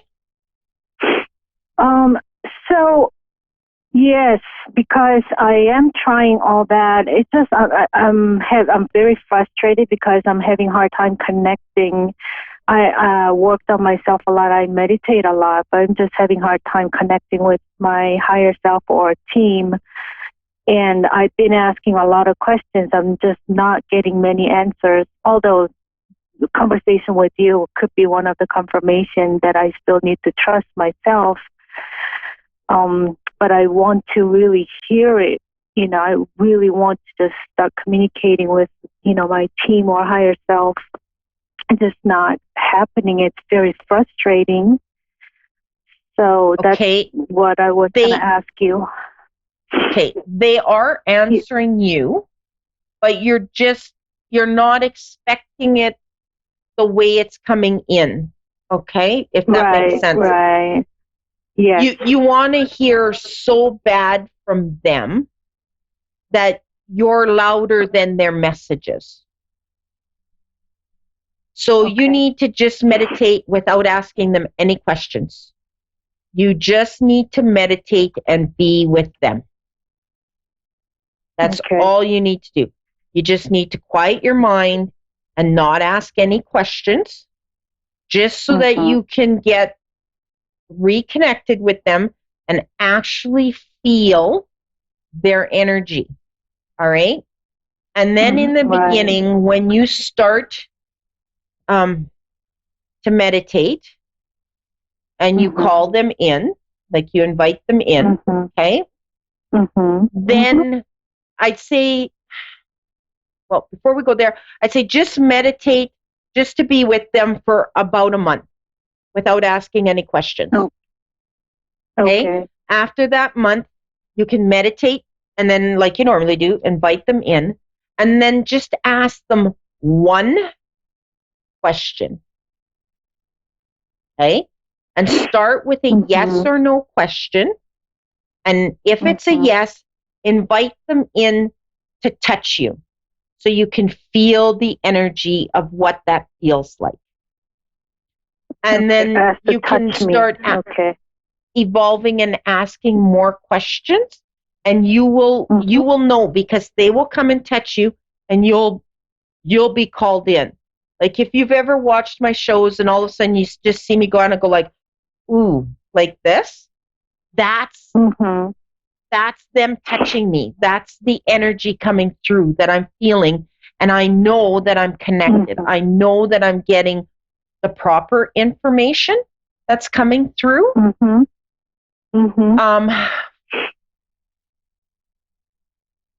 You're very, very good at what you do. Okay? And you'll be very, very good at anything I do. Yes. And you'll be very, very good with your intuition. It's just you're trying a little too hard. So I need you to step back and just take a break of just sitting in the energy just to get to know each other again. Does that make sense? Yes. Okay, I can. So yes. Okay. You can what? I was going to say I can barely hear you, but I turned my volume up. Okay. So do I have any blockages? My question was, do I have any blockages that's blocking me from connecting with the source? Or is there any entity that's interfering? Or is not the divine timing? Is that why I feel stuck? That was kind of what I was going to ask. Yeah. Yeah. No, you don't have any entities or blockages. The only thing is you want it so bad that, how do I explain it? Think of it as when people are in a fight and they're going back and forth, and one person will raise their voice over the next person in hoping to be heard. And then that person raises their voice over top of everything, hoping to be heard till it's an all-out yelling match. So you're asking a question, and they're answering at a subtle way that you're thinking so hard on the question that you're asking that you're not hearing them. So there's no blockage. I just need you to step back And I just need you to just meditate without asking any questions, just being in a quiet zone, just inviting them in and just sitting with them peacefully. And it may not even take a month, and you might all of a sudden start getting messages from them, just short little blurps. It's just you want it so bad and you're trying so hard that you're actually missing the communication connection. Does that make sense? Yes. Is that why, is that the same reason why I don't have good relationship with other people? Am I pushing them away? Okay, could you repeat that? Because you all of a sudden just faded right out. Okay. I feel like I'm pushing people away. I don't have good relationship with people in general. Is my energy pushing them away because I'm trying too hard to have relationship with people? Am I forcing myself on other people? I mean, like, that sounds funny. Yeah, no, I understand what you're saying. You want the relationship so bad, you're wondering if your energy is pushing them away. Yeah, is that correct? Just friends or anybody. People are afraid to come near me, or am I invisible? You know, like, what's the reason I don't have any good relationship with people? You're not invisible. You have a very strong energy, okay? So you have a very strong presence. So when you walk into the room, your energy takes up the whole room, so people feel like they don't have space to be there. And that's just part of you learning your energy and learning how to rein it in. Because you're so gifted, you're so open that your energy is just way, way, way out. It's like 10, 15 blocks, and sometimes it's off the planet Earth because you're so open. So you need to learn to rein it in, which comes back to the meditation of just sitting and getting to know energy, which is going to help you to rein in your energy and become more grounded. So you should also practice doing grounding techniques. When I do my readings, like tonight, I have my feet on a salt block because I've been doing readings all day long today. So my energy is way, way out there. So I'm on a Himalayan salt block to bring myself and ground myself. The other things I do is Epsom salt baths to start grounding and reining in the energy. Now, did you know that you're also a natural healer? I believe so. Yes, that's what I want to do. I just want to help people. Yes, you are very much a natural healer. But I really don't want you to start healing people because I said, oh, she's a natural healer. I need you to learn to ground in that energy, because being with your energy that wide open, you'll be more amped to be sick or catch colds or keep whatever you're healing the person from, and we don't want that. Okay? So you have to rein in your energy for your own protection and your own well-being, if that makes sense. Yes. Okay? Yes. I had a train of thought there before, and now it slipped my mind while I was talking to rein in your energy. Oh, well, mustn't have been important. If it is, they'll bring it back to me. Okay, do you have any other questions? Sure. I feel like I've been having bad luck. I had almost like defeat at the court case. And is it because I didn't have good energy, I attracted bad luck, or I feel like I'm not worthy of anything? You know what I mean? I thought I was gonna win the case, but I was defeated. Well, And how I do I thought put it? light will win over darkness, but then, darkness won, and I feel very discouraged. You know what I mean? Darkness did not win technically, okay? Because Okay. I'm getting that even though you wanted to win this badly, in the back of your mind, in your subconscious, you were thinking, I'm wrong and this is not going to happen. Get my drift? Possibly, yes. Although I try to think positive. You've got to go in and you've got to be, okay, I want to win this. I don't care how you make this happen, team, but I want to win this court case and just make it happen and then forget about it. And let the team do what they got to do for you to win. And technically, if you did not win it, it wasn't in your best and highest good to win the case. Okay? Yes. Because everything happens for a reason. So if you go back and listen to the replay, you will see that at the beginning of the show, I talked a lot about the questions that you're asking, about how if we think negatively, we'll create negativity. If we think positive, we'll create positivity. But there's also the thing of overthinking things. And then we get stuck in the rut. And because we're overthinking it, we delay it from coming.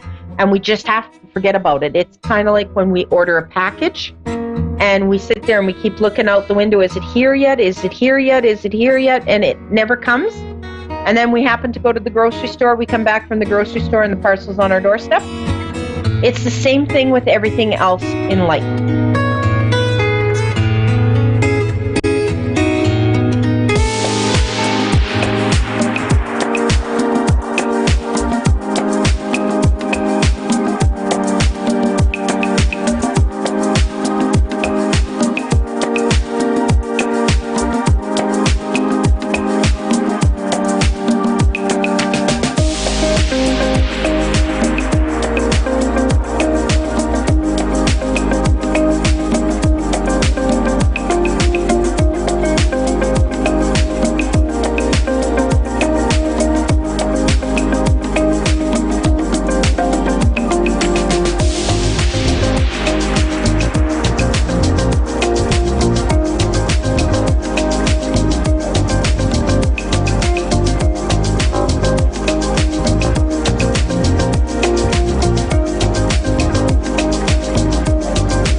to A1R Psychic Radio, Earth's #1 psychic radio network, and watching Moonstruck TV, Enlightening Television.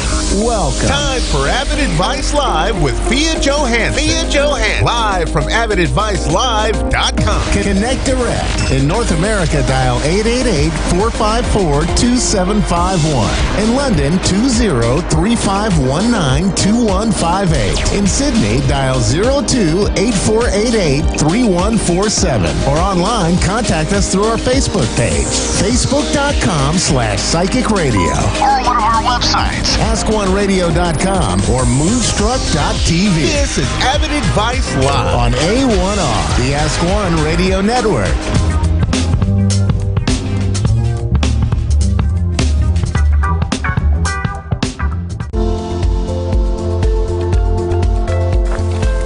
Hello and welcome to Talking About Success. I'm your host, Jack Canfield.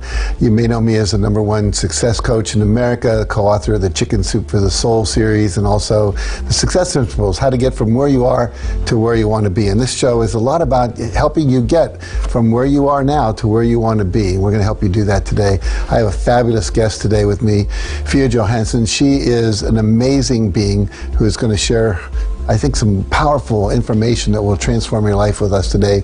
She is a entrepreneur's coach, a coach of entrepreneurs, and also a keynote speaker.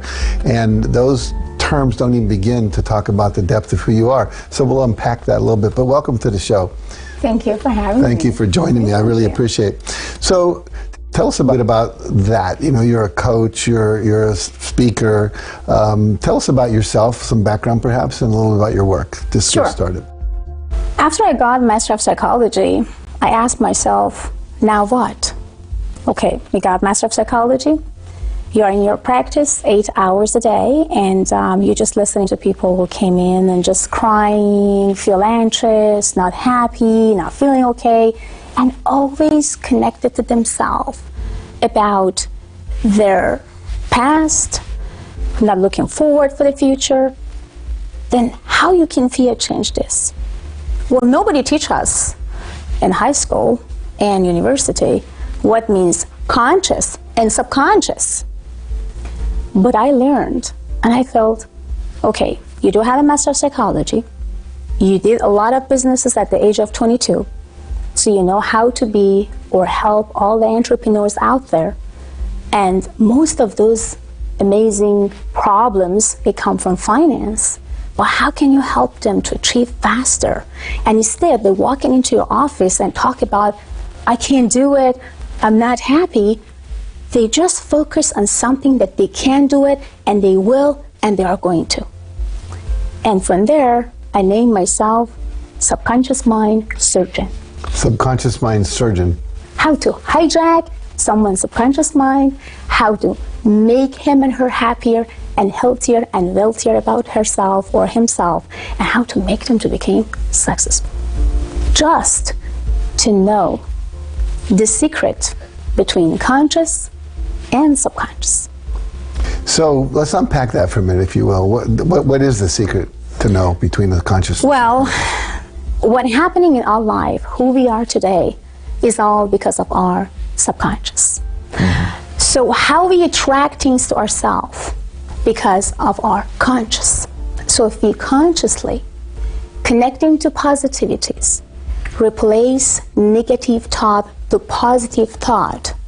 So subconsciously, we are attracting positivities, monies, energies, and people. You was the one that taught me in so many years how we can use our subconscious mind, our brain, to get what we want. Mm-hmm. So you've been my mentor for so many years, Jack. Well, I'm glad to hear that, and I'm glad to have been your mentor. I think in many ways you've gone beyond me and some of your understandings of this work and your ability to assist people with that, but thank you for the compliment. Absolutely. I read all your books, and I was amazed by each of them.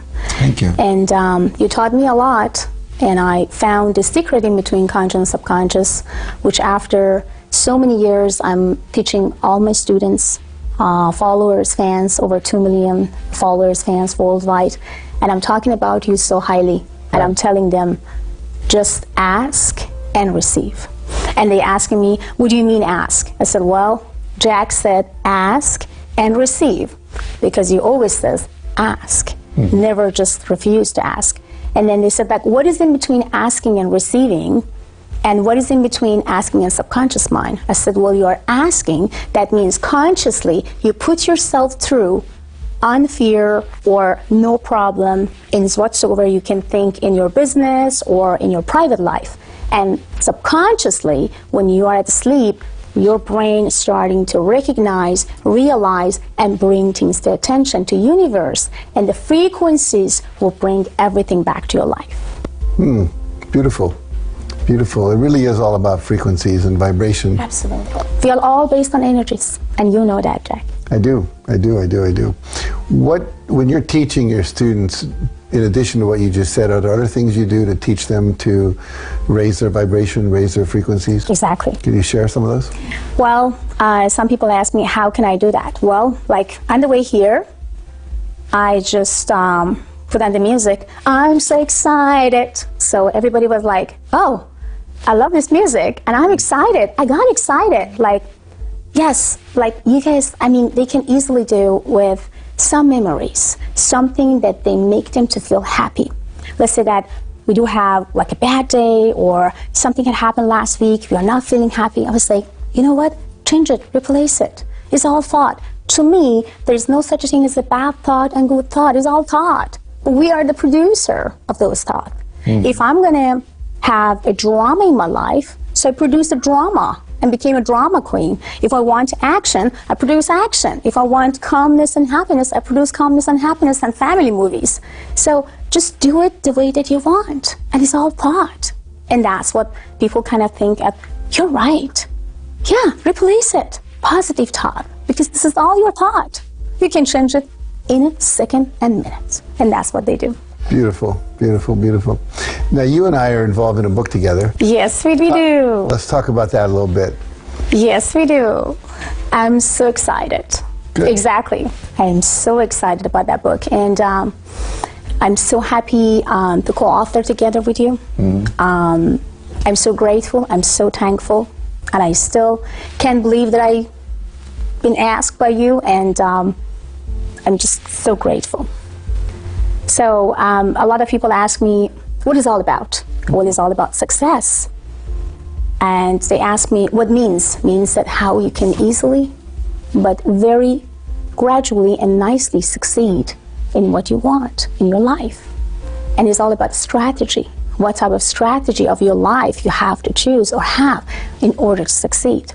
So Success Strategy book, for a lot of my students, followers, and fans, it's going to be the biggest book ever. They're going to change their life, and I know they will, and I know it's going to. How do you define success for you? To me, success means when you are happy, when you find your happiness. Success means you do things that you love. You feel things that you love. You connect with things that you love.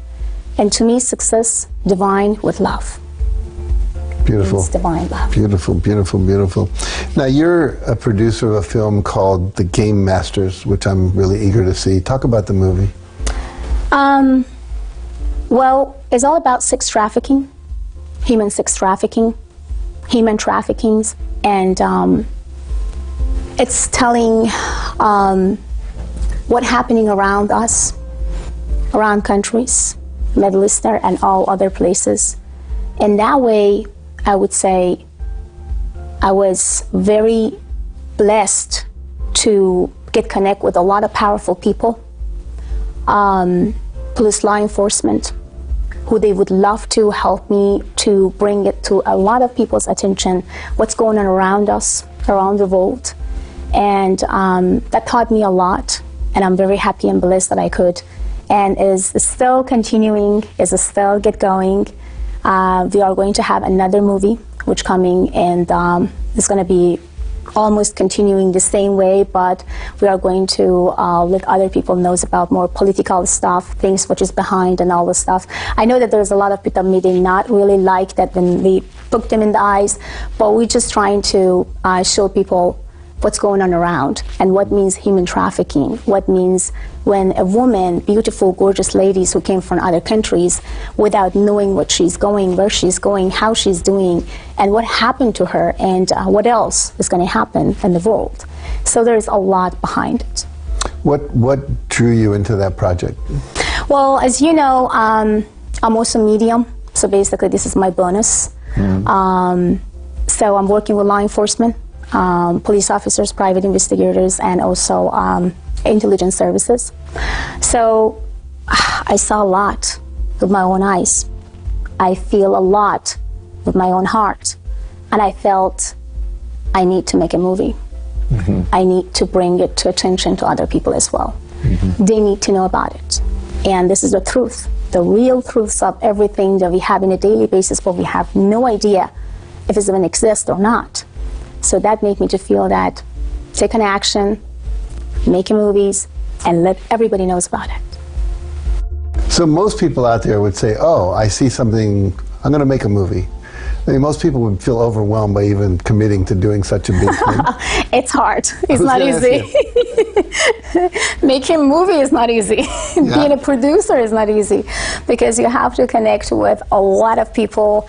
And in Hollywood, well, as I always says, there is impossible Hollywood and impossible Hollywood. So you have to get connect with impossible, but to me, because I just choose the name as impossible Hollywood, everything has to say yes, and they're gonna just go for it, and we are going to shake hands. But it was hard. It was not easy, and having the commitment to a lot of people, let them to commit with you, make their promises come around, and get things move on. It's just not easy. It wasn't easy, but I believe in one thing: if you want to do something, and if you do have enough belief on what you are doing and the message that you want to send to the world, then universe will help you no matter what. So that's what universe helped me. So I found most amazing actors and actress. I found amazing, basically investors, and I found amazing A-list actress who basically wanted and would love to get in touch and get in tune with it. And I loved the way that they wanted to, kind of get engaged and shaking hand with me and just say, we are here for you. For whatever you are doing, we are here to support you. Beautiful. Is the movie a drama or a documentary, or what's the... It's drama. Drama. Yeah, action drama. Very good. Well, good for you. That's impressive. I have another things that coming out soon. Next movie. Maybe I should just make a movie of your life. That's already been done. Well, we can do another version. Okay. You just said that you birthed again about like 2 days ago. I went through a very transformative experience just a week ago, and I feel very different. So maybe we'll make a movie about that. Definitely, for sure. I'm just wondering who you'll cast as me. That'll be interesting. It's going to be, I'm so sure. I'm also working with a lot of charities, and I open my own charities because I believe through knowledge, people can understand themselves better. They can fool each other. They can hate each other. So basically, through knowledge, you can really find through yourself and build yourself up. So that's why I built my Cultivating Knowledge, charity or foundation, which is there's a lot of celebrities already been involved and helped me on that, and I'm very thankful and grateful for that as well. And also I'm co-authoring book with Jiu-Jitsu master in United States. He was the one who basically brought Jiu-Jitsu to United States, or his family basically found the Jiu-Jitsu. And I have to take you there because you need to definitely train with Riga Machado. So he's trained all celebrities, A-list celebrities in Beverly Hills, and you name it, he's trained. Wow, that's great. And he's an awesome guy, like humble, like nice teddy bear, so kind in so many ways, and I know you're gonna love him. Oh, I look forward to that. That's exciting. So yeah, would love to co-author with him and just like tell about his success stories, because it's amazed me. I mean, I cried when he started to tell about himself and telling what he did. I almost cried. I was like, wow, I couldn't even believe that you went through all those things, and then wow, that's amazing success that you have, and all celebrities one after each other just like walking to his academy. I was like, wow, I'm amazed by you, man. What type of power you have? Tell me about your secret. And he always says, well, you know my secret, Fia? Subconscious mind, huh? He's funny. That's beautiful, yeah. Beautiful, beautiful.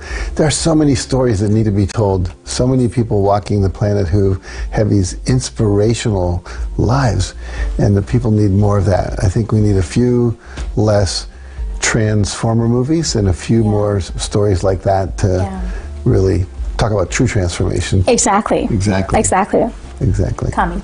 Yeah, good for you. It's coming. So, is there if you had like one main message for everyone out there, like, what would you say to them? What do you want to impart to people? Well, there's 2 messages out there, basically. One of my most important message to you guys who basically wants to open new businesses, became an entrepreneur and not knowing what to do. So find a good investors, find a good productive group of people, and number 3, just get into the market and nail it.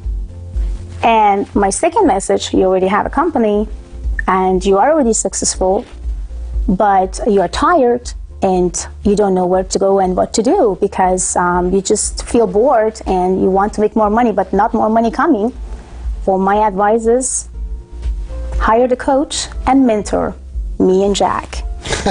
We know how to do to make you to feel fun, happy, and connected to yourself again. Because there's a lot of successful people already. They make, you guys make money. They make money. They do not have any problem of making money. But happiness, they do have issues with happiness. How they can connect with themselves, with their own soul. And how can I just feel satisfied? I feel satisfied when it comes to my family, when it comes to money, when it comes to my, 7 Ferraris, Lamborghinis, whatever, but I'm not still satisfied with myself. Well, we can help you guys to feel satisfied with your soul, together with Jack. Thank you. That's wonderful. Now, obviously, you have your book, you have your coaching programs, you do mediumship, all this stuff. If people want to get in touch with you to find out more, take advantage of what you have to offer, where do they go? Well, I do have a very strong social media, Persian Medium. So it's very strong. It's over 1,300,000 of followers, which I'm very grateful and happy for that. I have my Facebook, which is about 500,000 followers, which is I'm grateful and thankful for that. I have PersianMedium.com, which if you guys go to PersianMedium.com, they can get all the news worldwide. And some people, they want to just like have some conversation with me kind of on the phone in a confidential way. They don't want to mention about their name. A lot of celebrities basically are communicating with me through that platform because they don't want to bring about their names or whatever it is. So it's Abid Advice, ABIDadvice.com. It's actually the secure and safe platform for all of you to just connect with me and ask me any questions from A to Z, and I'm here to help you out. Beautiful. So now I understand you're working on another book too. Can you share with us what that is? This is actually the book that I do with my husband. So me as a woman, he is a man. We are thinking how we are almost connecting with each other, like he's a pizza type of slide when it comes to his mind, his strategies, the feelings, or his life when it comes to the wife, to the kids, and everything. And I'm actually the sweet cake layers, which basically woman has life as a sweet cake, layers by layers by layers, but man has like a pizza sliders, like, you know what, this is a slide of my life, which is my career, the another slide is actually, my wife, my kids, and my friends, and other stuff. So, but through that book, we are going to share why a lot of men and women, after 5 years, after 6 years, they feel bored and they can't handle each other anymore, and there is no sweet love anymore in between them. And why men and women, after 6 and maybe 10 years, not understanding each other's or each other's language, and the sex life is not actually working. What's going on? The same chemistry was about 10 years ago is not even working anymore. So how you can hit this up with knowing how this pizza slide and the sweet cake layers work together. That's beautiful. That's so good, because the statistic is that 50% of all marriages end in divorce. So there's something in there about gluten-free. We won't go there, but we'll get I love that. Actually, that's fantastic. I love it. But I think it's going to be such a contribution to so many people. So I'm really happy you're doing that. Oh, thank you. What's your husband's name? Let's give him a... Rick. Rick. Yeah, right, Mr. Rick. So Rick is an amazing entrepreneur. Fantastic dad, and amazing husband, and I mean it. I'm a busy woman, 24 hours and 7 days, working with a million projects, but he is also doing the same things, but he's always there for our kids. We have 3 boys, 1 and 2.5, 5.5, and 7.5, as I remember. So, and they love him so much, and I'm so happy and lucky to have him as a husband, because without him, I wouldn't really become a successful person today. Because when you have everything cozy and happy at home, kids is happy and they're connected to themselves, then make you to feel powerful to continue, encourage you to trying to bring, money, love, passion, whatever they want in their life. But if he wasn't there, I wouldn't even do any of those, because my mind couldn't even actually settle in one thing, focus on one thing, and I couldn't be a multitasker. Very true. Very true. Very true. Yeah. My purpose has always been I'm inspiring and empowering people to live their highest vision. Exactly. The highest power, the divine energies, the divine love. And everything actually is possible with divine love. Everything. Everything. I think we'll end with that. Yeah. That's a good statement. Thank you so much. You're very welcome. All right. So you heard it here. And it's all available to you. And you deserve it. And so there are many places to go to receive that, but this woman here is one of the great supporters of your evolution. And so it's like, you know, think about this as we end this show, that so many times opportunities come in front of you to actually give you the very thing you're looking for.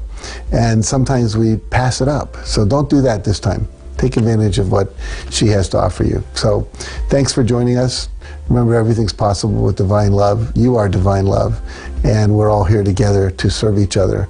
And so I hope tonight or today, whenever you're watching this, that you've been served by us. So thank you for joining us, and we'll see you next week on Talking About Success.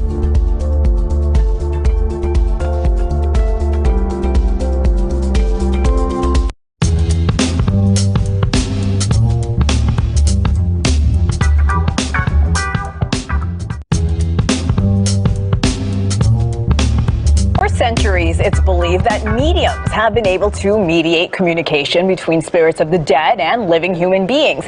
People usually recruit mediums to help them get in contact with family members or friends who have passed on. But celebrity psychic Fiona Johansson is also using her abilities to help law enforcement solve cold cases and help exonerate and free innocent inmates. And Fiona is joining us now. Fiona, welcome to the show. Thank you for having me. How are you doing today? We're so excited to have you. So awesome. Tell me, Fiona, when did you realize you had this gift?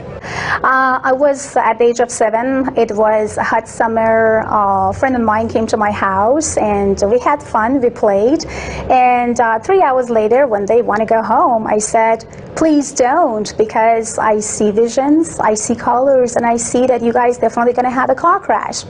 Well, of course, at that time, nobody listened to me because they didn't know exactly what I have. But 3 hours later, our phone rang and they had a car crash. And from that moment, it took 4 years for me to realize why I see things before they happened, why I feel things before people talk about to me, and then why did people communicating through me when they want justice or something about their life. So Fiona, tell me, how did you get involved with law enforcement? I was at the age of 17. It was back in Europe. So basically, they engaged me in a couple cold cases, and I could help them to find murder or border cases, and also I helped them to achieve and put all the puzzles together through the colors, visions, names, and of course, spirit talking to me by themselves. Like example, 2 years ago, Coast Guard communicated and said, we have a missing pilot. And I said, I know exactly where they are, but they said, we are in Catalina coast and we are looking after, well, we are not, finding them. I said, well, we are guys in the wrong place.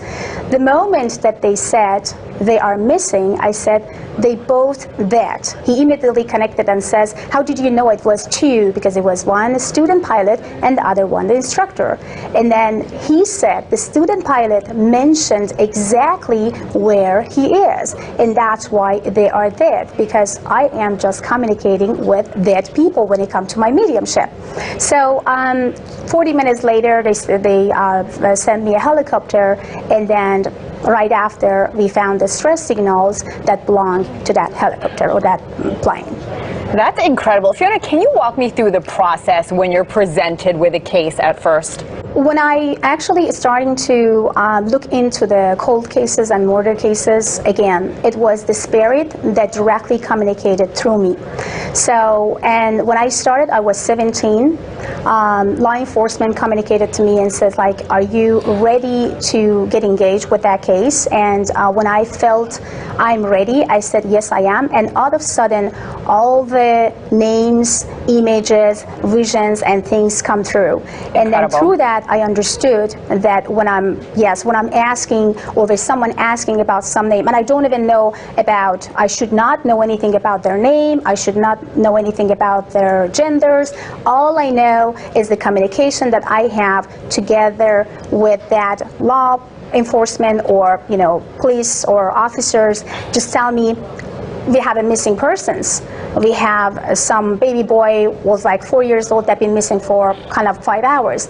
I'm directly connected to the energies, and I pick up the energies through that officers that communicating through phone. So I shouldn't be in a place or be around that families or touching that families or communicating with that families. Fiona, let's talk about a specific case about R&B singer Jamal Truelove, who spent more than 6 years in prison for a 2007 murder. He was eventually acquitted in 2015 when a jury found that the two officers had fabricated evidence. Tell us about your involvement in that case.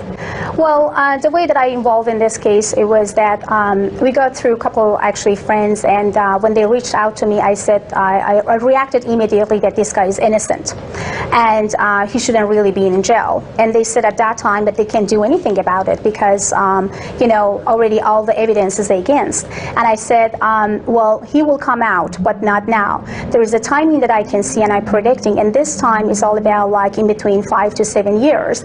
And they couldn't really believe at that moment because they felt, oh my God, it's kind of very, you know, saddest because we should really get him out. And if you said that it's going to be 5 to 7 years, that actually really make us to feel very uncomfortable and disappointed. And I said, it's the time. And through that time, I communicated with Jamal in jail and trying to let him to understand about his own value and he's not innocent, which he knew already. And I said, manifest, and try to manifestation, get yourself out from the jail and make impossible be impossible and show it to everybody. And that's exactly what he did.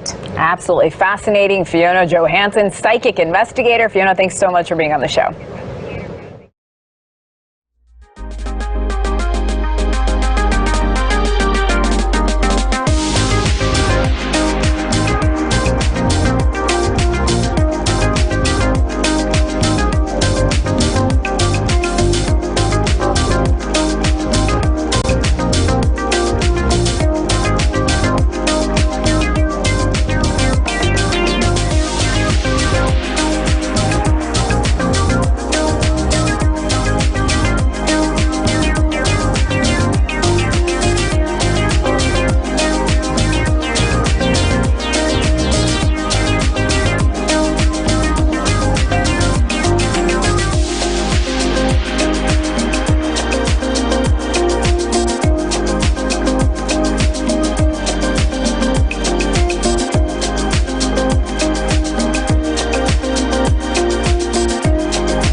to A1R Psychic Radio, Earth's #1 psychic radio network, and watching Moonstruck TV, enlightening television.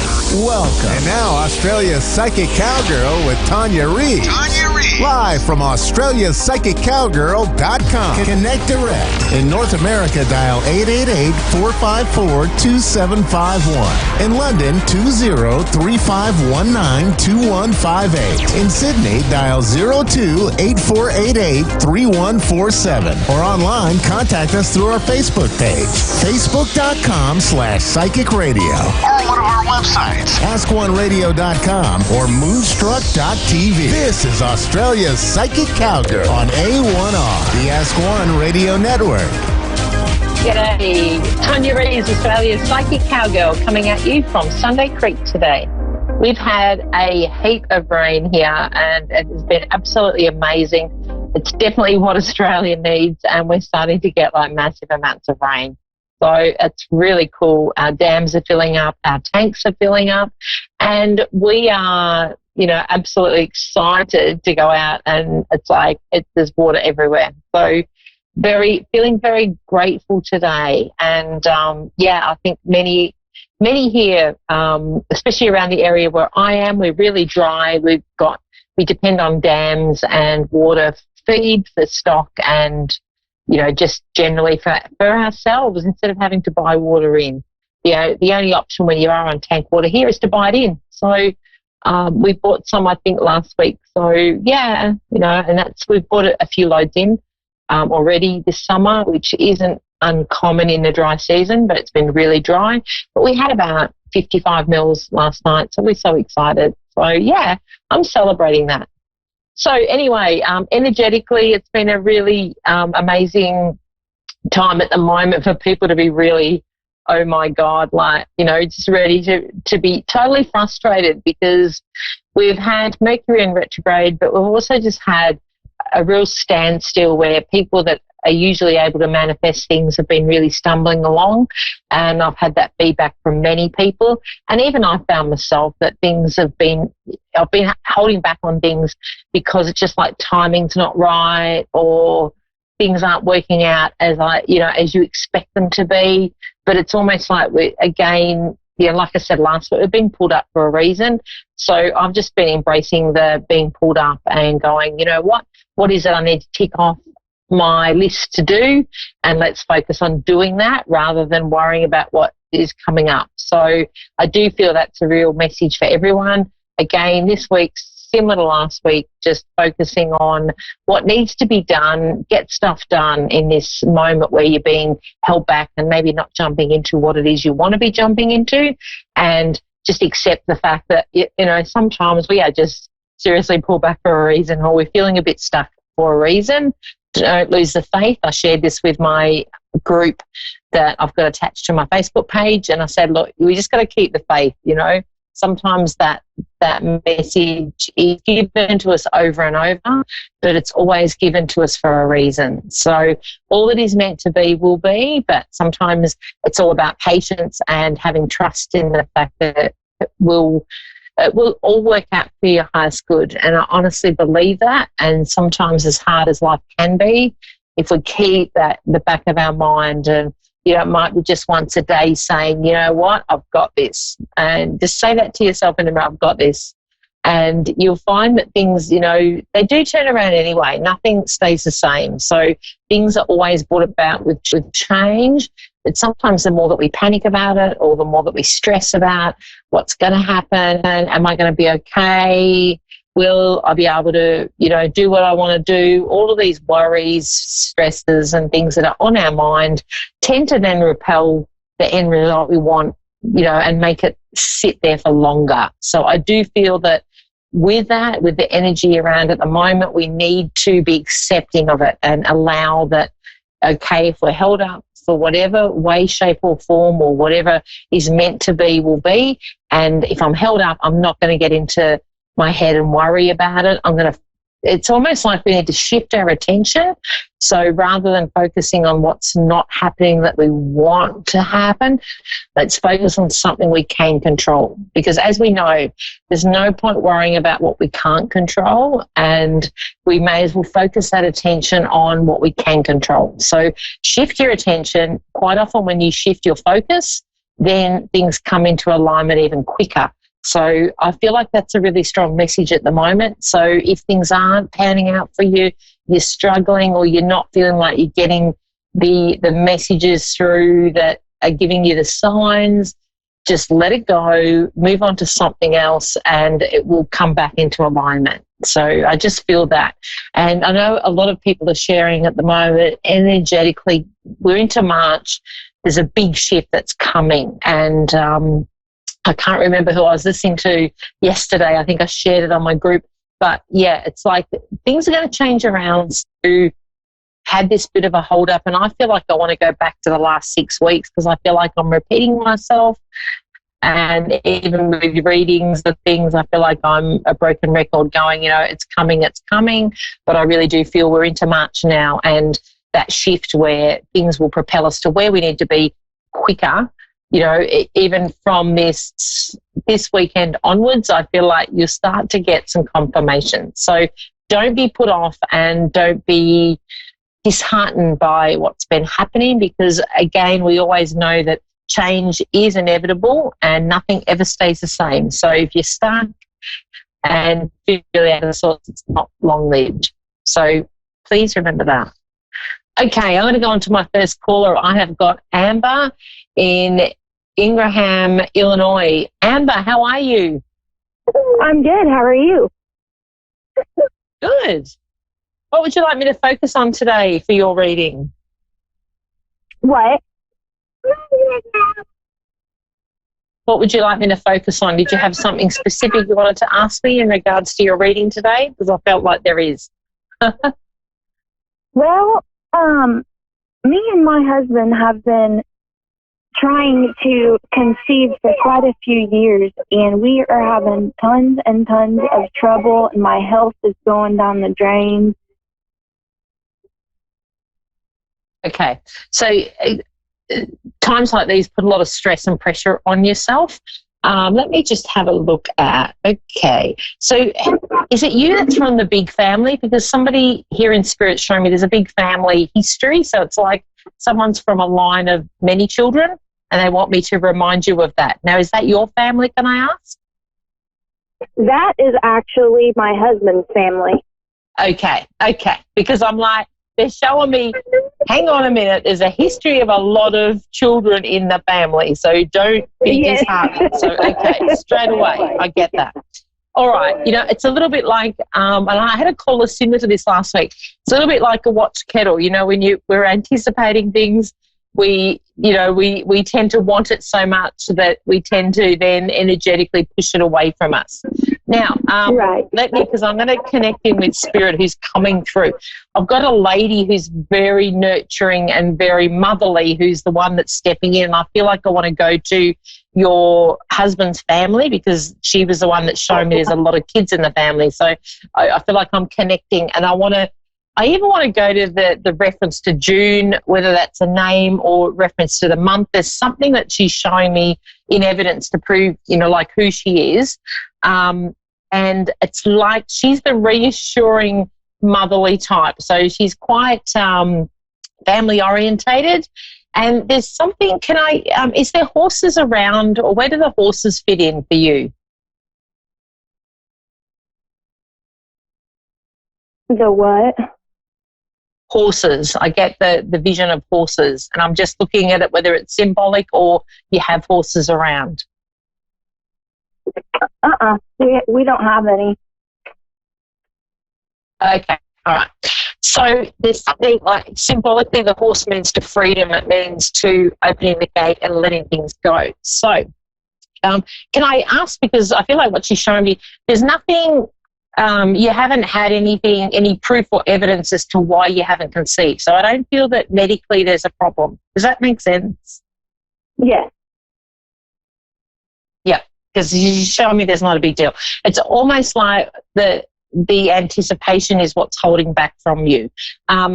It's almost like I want to say we need to mix things up to embrace this happening. So it's like if you've been, sometimes we plan things to the nth degree, so we don't allow things to happen naturally. It's like this child that's coming in needs to be, when I say it's funny, because what she's showing me is like a little bit of a surprise, but it's a little bit like you're shifting your focus is going to bring the child in.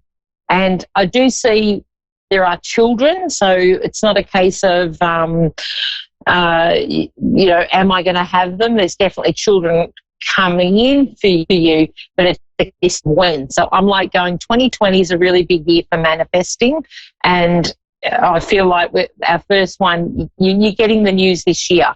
Okay, let me see what she's showing me. I'm just wondering whether June, there's a reference to June with that, because she came through with that earlier, and it's like that's relevant to something.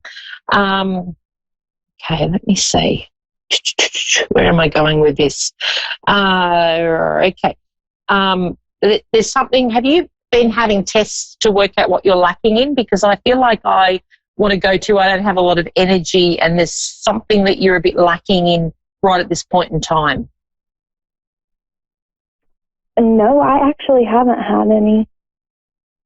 Okay, because I feel like I want to go to, and again, not that it's necessarily linked to fertility, but there's something around I feel like I'm lacking in. So like almost like I could do with a blood test and check, but I feel like I wanted to go to vitamin Bs, and I really don't know where they're connected to fertility at all, but it's almost like you're lacking in something that I feel if you were to balance that out will help with conception.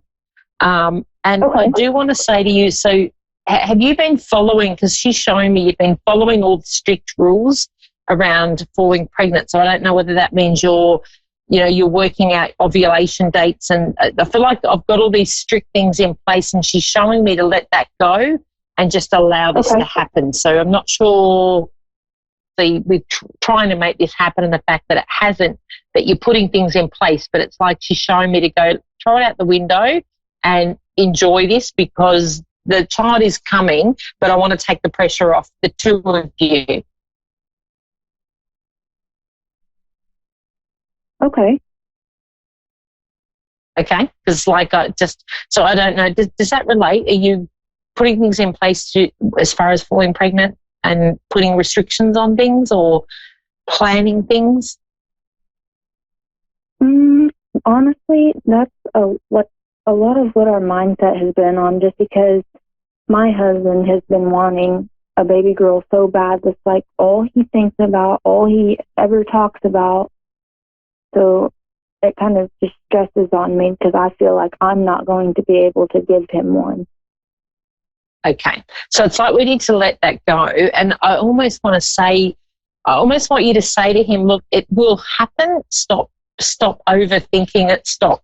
It's like, again, going back to the analogy of watch kettle, the more pressure that's on, the less likely it's to happen. So it's like you need to almost just say to him, look, she will be coming in, but we need to just, take a deep breath and just enjoy. And I feel a little bit, and it's funny, I said this to the lady last week, you need to go on a holiday and get out of the normal routine to help with, to kick things along. Get out of that. I'm not thinking about that. I'm on holiday, I'm relaxing. Quite often people that have struggled to conceive, it's when they've gone off doing something different, or they're taken out of that mindset of worrying about it, that happens. And I feel like that's the case for the two of you. And it's like, don't worry, it will happen. So it's like, even for you to say to him, just, what, shut up. I know it's going to happen. Stop talking about it. Right. Yeah. Right? It's like, just say, yes, we know that's going to happen. Next, talk about something else. Because it's like acknowledging the fact that it's going to happen. And I feel like intuitively you do. You're quite spiritual and you're quite in tune. And it's just more the frustration. But I feel like it's more like you're saying, it's around him, and I feel like his desire for it is because he actually deep down knows it's going to happen, and he's just not allowing the process of it to happen. But it definitely will happen. There's something around you also with it's important to not have a lot of stress on you. So what you're doing for work or what I see around you is let go of any stress, anything that brings extra stress. We want to get rid of that. Okay. Okay, so anything that stresses you out. I feel like, are you working at the moment? Is there something that you're doing that's a little bit stressful? No, right now I'm a stay-at-home mom. Okay, because I feel like it's like they're showing me there's something you need to let go of that's can be a bit stressful for you. Well, what I've been pretty stressed out about is about 2 weeks ago, I got a call that my grandma had passed away, and I didn't get to say goodbye to her, and I was super close to her and never got closure or anything. Yeah, okay. Can I just what's her first name? Sandra. Sandra. Okay, let's see if we can get Sandra through. Was there a bit of a gap, so you hadn't seen her a little bit prior to her passing, or was there something around you having plans to see her and you didn't get to do that? Actually, I had took her out. I took her out Friday. I had a doctor's appointment, and she got her hair permed. And then Saturday, I didn't see her, and Sunday was when I got the call that she had passed that night. Okay, all right. Let me see. I'm just going to connect in with her. Okay, there's something around. Okay, there's something around her. Her connection to you, it was easier for you not to be there. And I often get shown this in spirit that have passed, is it's easier for them to transition when you're not there. Usually when you're around, it's like that's when they don't want to pass over and let go. And I do feel for her, there was something niggling that it's almost like she's showing me now she's passed. There's not that pain or there's not that. So I feel like there was something around that was restricting her and not making her enjoy life to the full. And I feel like that she was the sort that liked to live life to the full. And I also feel like with her, with what she's showing me, she was very non-judgmental, like a lovely, accepting person. Oh, yes, definitely. Yeah, okay. There's also, she's laughing at that and going, like, don't worry about okay. Because there's been questions, all right, she's just referencing you and her having chats. There's been questions around your future and which direction you're heading in. And I feel like she's showing me that as in last conversations she's had with you and things that you spoke about were the direction you were heading in. Because I want to say she's showing me something about moving and a clean slate for you.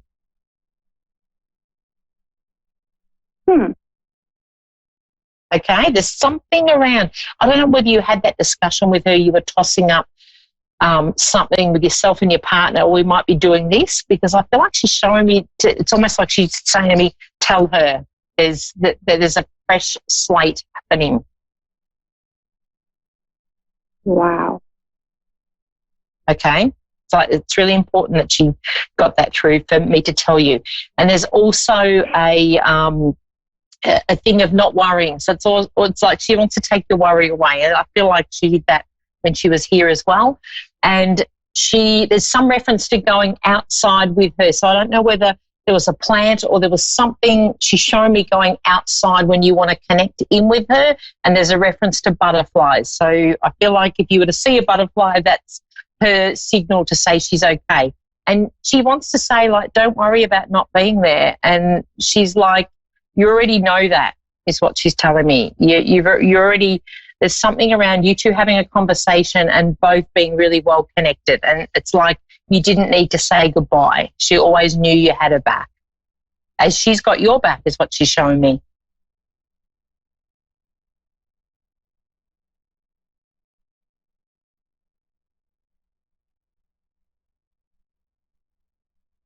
Just having a bit of a gap there, no response. But I feel like we're connecting with something quite heavy, like quite strong. So I do have to go on to my second caller as I am running out of time. But Amber, please message me, Australia's Psychic Cowgirl, on Facebook. I'm more than happy to answer any questions. But your grandmother is there, and it's like the special connection you had in life, you still will have that in spirit. So know that.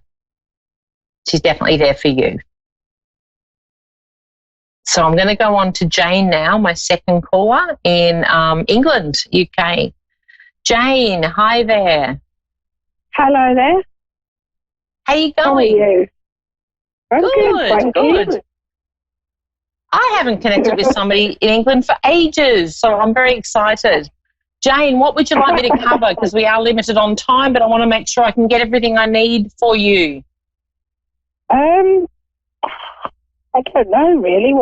Anything you okay? Kind of all right. I want to say to you a really strong message that came to me before getting onto this show, and I knew it wasn't for my first caller, so I'm like, it has to be for my second. Be open to success. There's something around you stepping up, and there's success around you, and it's like, please open your arms to this. So it's a little bit like when I get shown that, it's like eat the fear up and move through that, because it's like you're going to be stepping into something quite big this year, and I want to say there's a lot of success around it. So Spirit is showing me, tell her to be ready, tell her to be open. So in this message, it's like, I want you to say yes to things. So are you collaborating now with stepping up with others? No, nothing's happening around me at all at the moment. Okay. Right. Well, what is it that you're changing up? So I feel like I want to go to what you do, or there's something you've got in your head you're wanting to step into doing, and I feel like I'm doing something. So this is, I don't necessarily feel it's, I feel it's, as far as career goes, as far as stepping into doing what I've always dreamed about doing. You're gonna laugh. Doing like psychic readings. Brilliant. So you're doing those now? Yay! Okay. Well, sort of.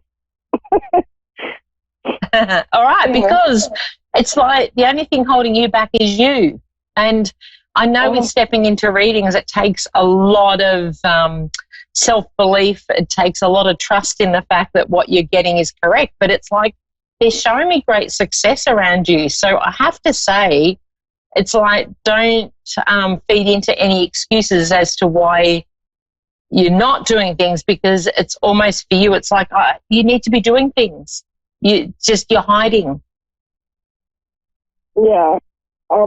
Yeah. Not got much confidence at the moment. Okay. I can relate to this because we've all started here, and it's like stepping into the spiritual side of things, can be quite contradictory, but it's like you've got many in spirit around you that are ready to step up to the plate. So it's almost like they're standing around going, hey, we want to be made useful here, and I do want to say what they're showing me is you've had great feedback on what you've done already. I have, yeah. Yeah. So it's like, it's because it's almost like they're shrugging their shoulders going, what? Why are you not doing this? Like it's really only the limitations you're putting on yourself. It's not to do with the fact that you are great at doing what you do. And it's the timing is right now for you. So I feel like I want to go to, you've been pulled back. It's like you've been pulled back in to go commit to this. It's time to really step up and commit. And it's almost like, or what Spirit's showing me is you've been cut back to really make you have to do this. Okay. All right? Yeah. So it's like you've been pulled back for a reason, because this is the right time for you to step into it. we need to put ourselves out there, and quite often this can be connected with any kind of, with the work that I do around Louise Hay, any kind of weight that we carry is protection, and it's also about making us a bit invisible. So as we step into our personal power, the weight drops away, and all of a sudden we become seen, and we don't have that protection. So that will all be part and parcel with this. So to me, I would also look at the commitment to going, what? I feel like, and it's almost like, what I'm saying to you already acknowledge anyway, but I need to look after this temple that is going to guide me into doing my readings and being able to be the best version of myself, because that's your journey this year. And it's like there's no excuses not to. It's like last year you let go of a lot of stuff that were holding you back. It's not there anymore. Oh, okay. Yeah. So it's like, come on, ready to go. There's no excuses anymore. So you've let go of what doesn't serve you and everything. It's almost like everyone else has sorted their stuff out. So now it's time for you to focus on you. So every day I want you to focus on that one step ahead of the day before, where you're focusing on yourself, because you're ready to be propelled forward. There is success around this. And I would love to hear how you're stepping up in the next 4 months, because it's going to be amazing. Wow, okay. All right. So it's like, no excuses. I want you to please contact me and go, yep, Tonya, I am pushing forward with this, because you've got it. And it's great. I'm excited for you. Okay, thank you. All right, I'm nearly out of time, but thank you so much for the call. Australia Psychic Cowgirl on Facebook. Contact me and keep me posted, Jane. I'd love to hear. That would be so cool. Thank you so much, everyone. I will see you same time, same place next week. Woo!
listening to A1R Psychic Radio, Earth's #1 psychic radio network, and watching Moonstruck TV, enlightening television.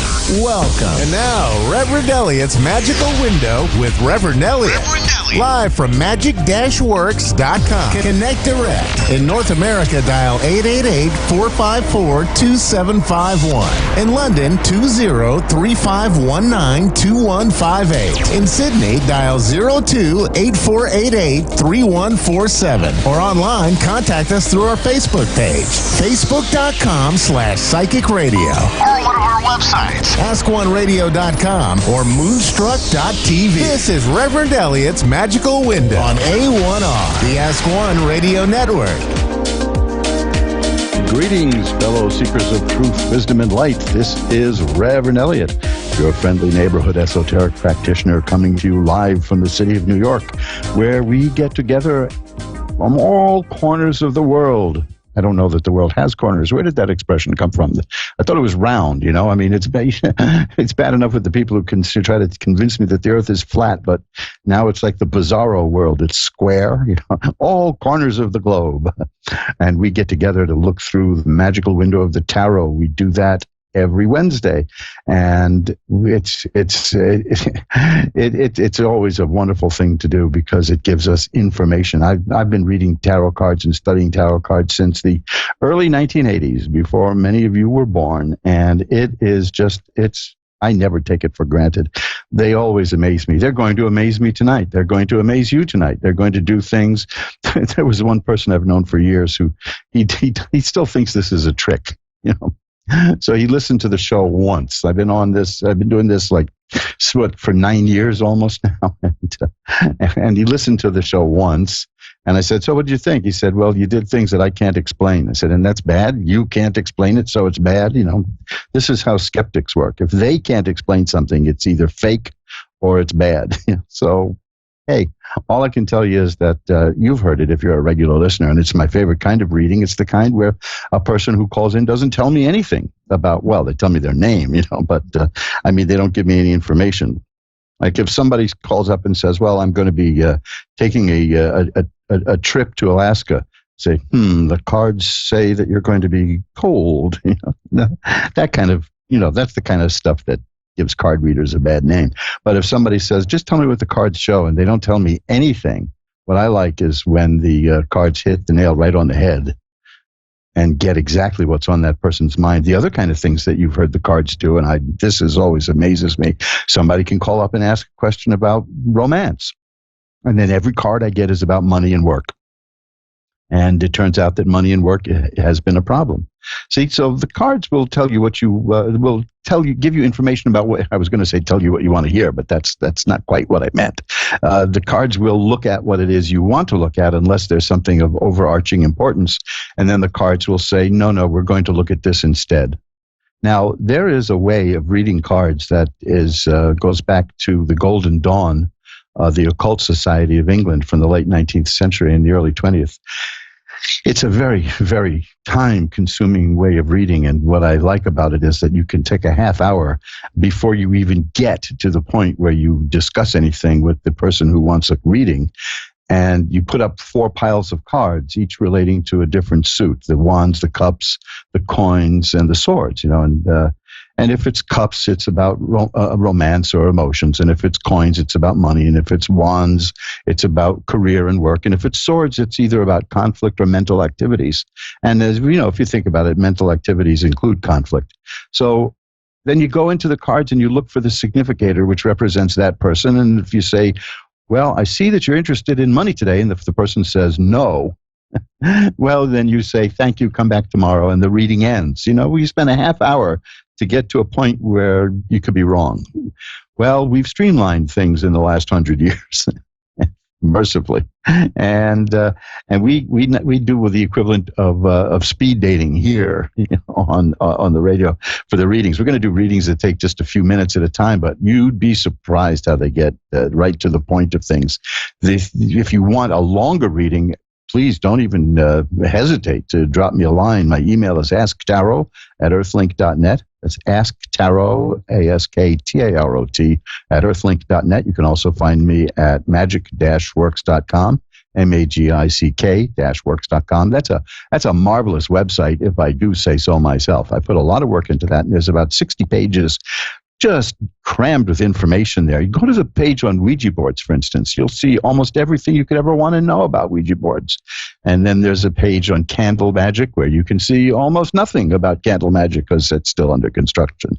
But I have things there about how to make your own holy water. Now, that's a cool thing to have in case you want to cleanse any rooms. You know, it's a standard thing about sprinkling holy water to cleanse a room.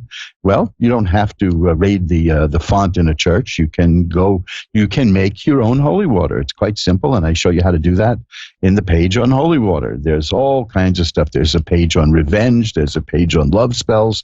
There's a page on incense and oils. There's a page on, well, if I keep doing you a list of all the pages, we won't get a chance for any reading. So why don't you just go to magic-works.com. And remember, it's MAGICK, which for the old-fashioned people, they pronounce it magic.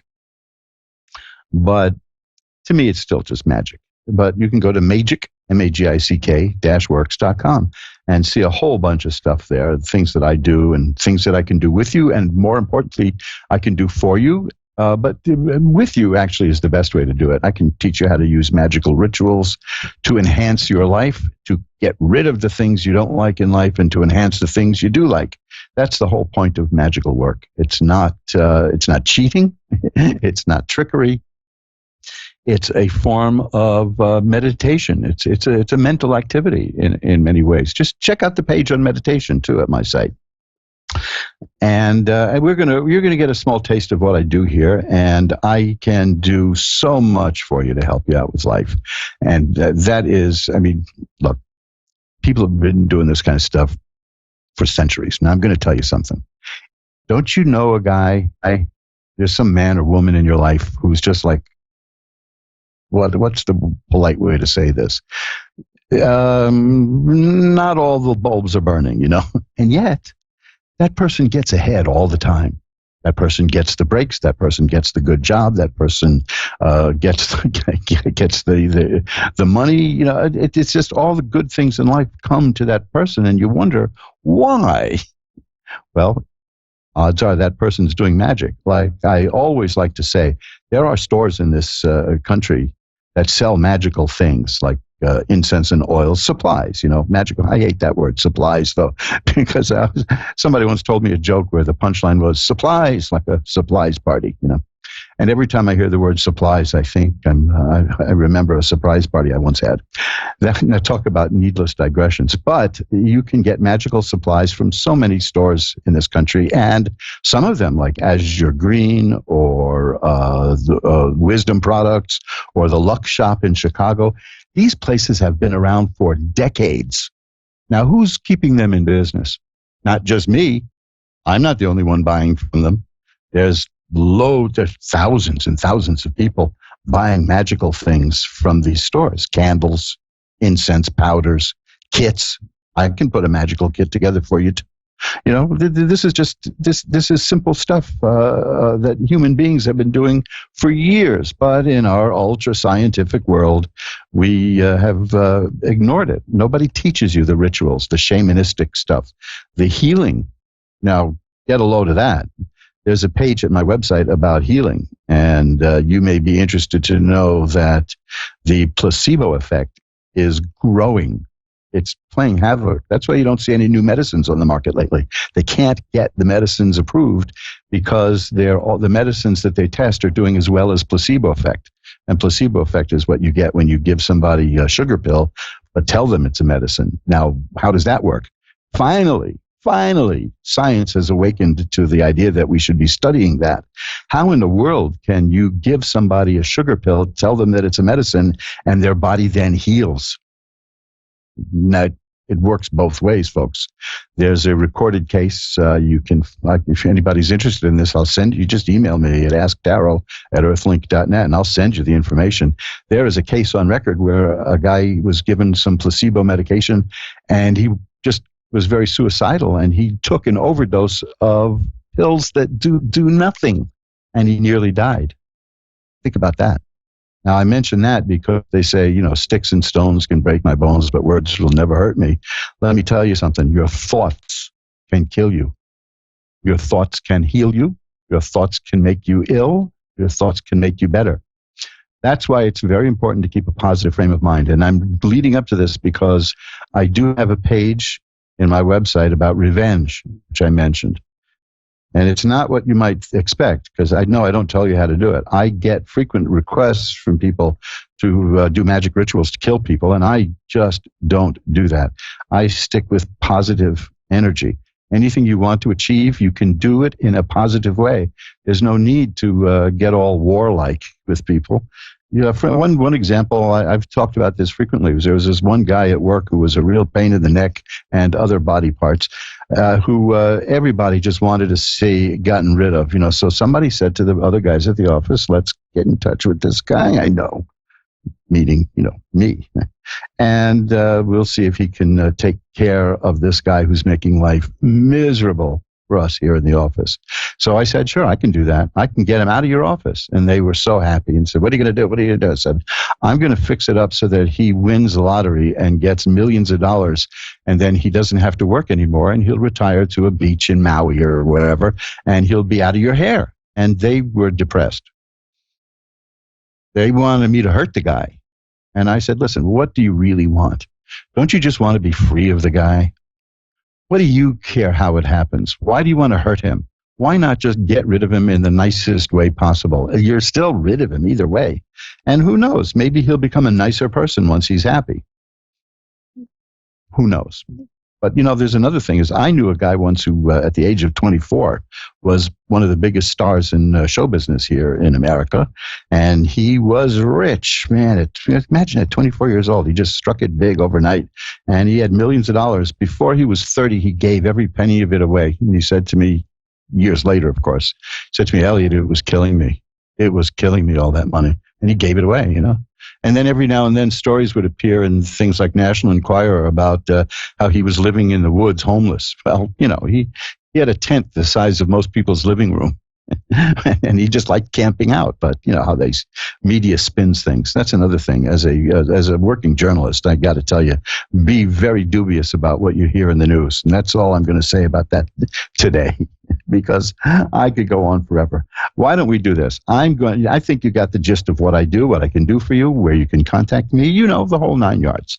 So let's do some readings now. The first thing I'm going to do is ring a bell 3 times to declare sacred space. I've already got some incense going, and I've got candles burning, and now I'm going to ring the bell, and I'm going to cheat. I'm going to do it real fast. Yeah, now we're in sacred space. We're going to pull the magical curtain aside so that we can open the magical window for Ellen in Boonville, Missouri. Hi, Ellen. You're on with Reverend Elliot. Okay. Hi, Ellen. How are you doing tonight? Hi, I'm doing good. How are you? I'm doing well. Glad to be here with you. What can I look at for you, Ellen? I was just wondering kind of about relationship. When I'll be in a relationship again. Okay, let me shuffle the cards up and see what we get. Well, now that's good. The first card I've got is a card it's a cup card. And cups are about emotion and romance. So the cards are working right there for you. Now, here's the interesting thing. This is one of my favorite cards to get when a question of romance comes up. It's the 4 of Cups. And the 4 of Cups shows a person looking at 3 cups, and off to the side there's a cloud, and out of the cloud comes a hand, and the hand is holding another cup. And that means that there's something going on that you just haven't noticed yet. And I usually take that to mean that there's somebody around you who is interested in you, but hasn't made that point clear. So you don't know. Is the guy? I'm talking to a guy named Sonny. Do you think it could be possibly him? It's possible. Let me tell you, it's generally, in this case, it's somebody that you're not really sure of, but that is a possibility. Now, let me tell you something. I've got three other cards here, and and except for one, they're cup cards. So you're in the ballpark. Something is coming your way. And that's the card that isn't the cup card. It's the Eight of Rods, and that's about something that's on the way now, that's happening now. So the Page of Cups is the card of a new relationship appearing. Pages the materialization of something. And the next question is, the card leads me to ask a question. It's the Five of Cups. Have you been in a relationship recently that didn't work out? Yeah. Okay, this is what that card is about: partial loss. And that card means that the person is still thinking about what didn't work out. The person in the card is looking at this three spilled cups and doesn't see two other cups that are right there. This is the only thing that I see is in your way right now. Now, I'm not telling you it's time to stop thinking about it. It's just saying the card shows that you are thinking about it. When you stop thinking about it, things will start coming your way. Okay. Like when I stop thinking about my ex. Yes, exactly. Because this is a card of a person who, again, you're going to stop it when you stop. You know, I mean, nobody can, when a relationship ends, it can be pretty difficult. And you can't say to somebody, stop it, and get over that. So just understand that right now there's something new coming your way with somebody. It's going to appear. It's going to happen shortly. The main thing, though, that is in the way now is that you're still thinking about that other person. Okay, I see. So you can take that as a hint that when you stop thinking about it as much, just when you realize, hey, I'm not thinking about him anymore, that's when you're going to be ready for that new thing to come into your life. In fact, the Three of Cups is the next card. Look at all these cup cards you've got here. The Three of Cups means that you're going to meet somebody through your friends. So this is somebody who's around you now, and that's the person. Okay, so it's looking pretty good. Okay. And what? So pardon? And what did you say? Sorry, I couldn't hear you. I said it's looking very good, that there is going to be something coming your way very shortly in terms of a new relationship. I can see that definitely in these cards. Okay, Ellen? Can you see like within the next month, you think? Oh, it's on the way now. That's what the whole thing about the Eight of Rods is about, something that's almost coming. It's almost there at this moment. So it's definite.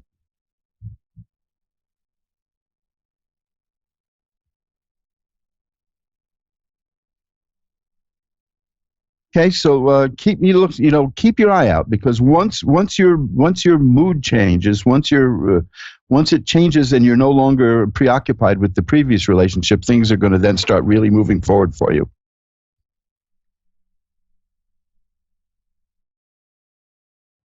Ellen, you there? I think we lost. I think we lost Ellen. Well, let me just shuffle up the cards. Ellen, in case you're listening, just to repeat that relationship is on the way. It is coming for you, but the main impediment right now is that you're still not quite over the previous one. So as soon as that happens, things are going to look up for you. Now we're going to shuffle the cards, if I can. Great, exciting radio listening to Card Shuffle. And now it's Corey in Winston-Salem, North Carolina. Hi, Corey. You're on with Reverend Elliot. Hi. How are you? I'm doing well. How are you tonight? I'm doing well. I'm very excited. You're very what? I'm very excited. Oh, okay. It trailed off there. Well, what can I look at for you? What can we look at? I really would like to know about my family. Is my family going to come back together? Okay. And let me tell you, this is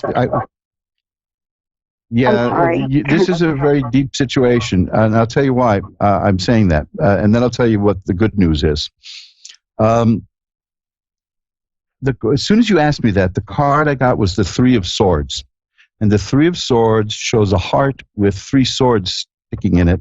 And that generally means a lot of family heartbreak. It can mean divorce. It can mean fighting. If you asked me about the situation in an entire country, and I got that card, it would mean civil war. So you see, it's about a family that's fighting each other. So that's, as soon as you mentioned that about the family, that's what I got. There are good cards after that, though. The next card is the Ten of Swords. The Ten of Swords, it looks bad, but it means the worst is over. I think it means, in this case, that things are going to be kind of bad, but when they get very bad, it's going to be the end of it, because the next is the Wheel of Fortune. That means things are going to change. And what I have is things changing for the better. I have the World, which is a card of success. I have the Six of Rods, which is a card of success. I have the Nine of Cups, which is happiness. So I am seeing that there's a lot of strife and fighting in that family. I am seeing that it's going to be over, but not quite soon enough. You know what I mean? It's got to get really bad before it ends. But when it ends, it'll be you'll notice it, because it'll be good. Okay. Things will work out. Thank you so much. Yeah, it wasn't. Well, and it's not just. It's not a marriage. You know, it's not a marriage. It's I'm worried that my children a lot of stuff, right? aren't home. Yeah, and so we are fighting for them. You know. So that's what. The big thing about the Three of Swords is that it's a heartbreaking situation. It's not just like, fighting and anger. It's really sad. And in some cards, in some decks of tarot cards, that card has got tears coming out of it, in the picture. So it's a very sad thing. What I'm seeing, though, is that at some point when it gets bad enough, people are going to say, I've had enough of this, and we're going to sit down and work it out. But it's still going to take a little time. I do see, though, in the cards that it's definitely going to be worked out. Thank you. What I can't see is any time frame on it, because it's just still really bad. In fact, I've got another sword card here, which is the Eight of Swords, which is about things not even moving at all. It's a stalemate. It shows a person tied up and blindfolded and can't move. Yeah. You're getting the classic cards of sadness and struggle and pain, but those are all followed by success and happiness. So it's not hopeless. Let me put it that way. Great. Thank you so much. When it really gets to you, when it really gets sad, just remember that the final cards here are happiness. Okay, see. And I just see, I see, but you got to be ready for more pain, because that's coming. You understand? It's just, this is I know that was what's coming, though. You know that, right? It's just, what I'm telling you, though, is after that, because the Wheel of Fortune is here, and that right in the middle, and that card means the situation changes. The wheel spins, and it changes. And then there's the World, and then there's the Six of Rods and the Nine of Cups, and those are cards of success and happiness. So there's definite possibilities here of hope. So hang in there, okay, Corey? Thank you so much. We have lost 2 children to sudden infant death syndrome, and oh, that's terrible. It's just been really hard, and we are oldest children. They haven't wanted to be at home, so we have just been really fighting for them, for their hearts, for them to want to be home, but not only want to be home, for them to return home and come home and be with us. Yeah, I see great anguish and pain here, and of course we all hear that in your voice now. I'm gonna tell you, there's one other card here that I got while you were talking, and that also is a sword card. because this is one of those situations that is, full of strife and battle. But this is an interesting card for the swords. It's the Six of Swords. And that is the card of a person who is going to go from where they are now to where they want to be through their own power. And this is telling me that you are going to be the person who motivates everything to get better, because you want it to be better. And you're the one who's going to be working for a positive resolution. That Six of Swords is the card that is exactly what you'd want to see. It shows a person in a little boat moving from rough waters to smooth waters. And that is exactly what you're trying to do, isn't it? Yeah, absolutely. Well, this shows me that you are going to do it. It's going to take an awful lot of strength, but I think you are going to be the one who's going to bring about the resolution to this. And I have the Justice card, which is telling me that you're going to get what you deserve here. And since you are working for a good resolution, I think that you're on the side of the angels here, that you're going to get you're going to get justice in all of this. Do you keep that in mind? Know this is, who do I have in mind? Do I have what? I didn't hear what you said. That the Six of Swords is telling me that you're going to get this thing moving. And the Justice card tells me that you're going to get the justice you deserve, and you're going to get the ending that you want on this, because you're going to be the one making it happen. So in spite of the pain and in spite of all of the agony and the hurt and the way people aren't treating you well, you're going to be the one who brings about the good ending to the falling out. In fact, here's one last card I got. It's the Four of Rods. You know what that card means? A happy home. So I said earlier that there's a possibility of optimism here. It's more than a possibility. These cards are all showing me that you are going to be able to work this out. It's going to take time. It's going to hurt, but it's going to work out. I'm going to light a candle for you after the show to send positive energy. Yeah, okay? Thank you so much. This means so much to me. I've had one thing really heavy on my mind, and I know that I have a tiny amount of time, but if you could, just if you have any feeling of it speaking to me or anything like that, I really feel like I'm expecting, and I have not tested or anything. I've just had a really big feeling about it. So I didn't know if that was a possibility. I didn't want to ask you about that. This is. I said earlier at the start of the show that the cards always just amaze me. And one of the cards I got that I didn't mention, I just got it a moment ago, was the Empress. And the Empress is a card of fertility. Wow. Yeah. So that was what I was going to. I was going to ask you about that. I'm looking at that card right now. The Empress is right in front of me here, and I just didn't want to open up that door, but you did, and that's the card I've got. So there's a very strong indication that there is a child on the way. Wow! Thank you. Thank you so much. Okay, so hang in there, and remember, you can listen to this reading anytime at the archives at AskOneRadio.com. You just go there and play the show from today, March 11th, and you can hear your call. If you start to doubt what or not remember what we talked about, or start thinking that it's hopeless, because it's not hopeless according to these cards. And here, I just got it again, the Wheel of Fortune. Things are going to change for you, and they're going to change for the better. So please remember that if you feel down, listen to this call again on the archive, and then you can go to the thing at the AskOneRadio.com. You can go there and click on Partners, and you can download the show as a podcast. Yeah, so do that, I would okay? love to, because I would love to listen to this on a regular basis. And I'm sorry, one more time, so I'm absolutely correct. What is your name again?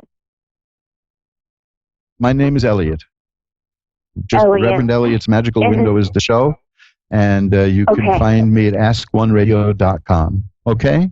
Okay, Elliot, thank you, and you have a blessed night, and thank you for really putting my heart at ease, and thank you for lighting a candle for me tonight.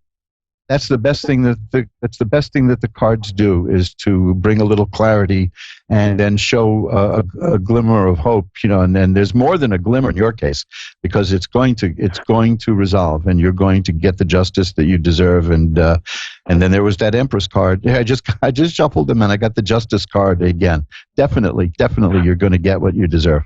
So I will definitely light a candle for you too, to send positive energy. Okay, so keep me posted. Thank you, if you Elliot. want. I'll be more than happy to look at some cards. And I will. Bye-bye. And as soon as I test, I'm going to let you know I'm pregnant. Good. Thank you so much, Thank you, Elliot. I hope you have a wonderful night. Thank you. Bye-bye now. And I'm going to shuffle up the cards again. You're listening to Reverend Elliot's Magical Window. Now, you see, that's the kind of thing that tarot cards can do. I mean, they can get right to the heart of the matter. And I didn't want to mention anything about that card I got, because we went through so many other heavy things.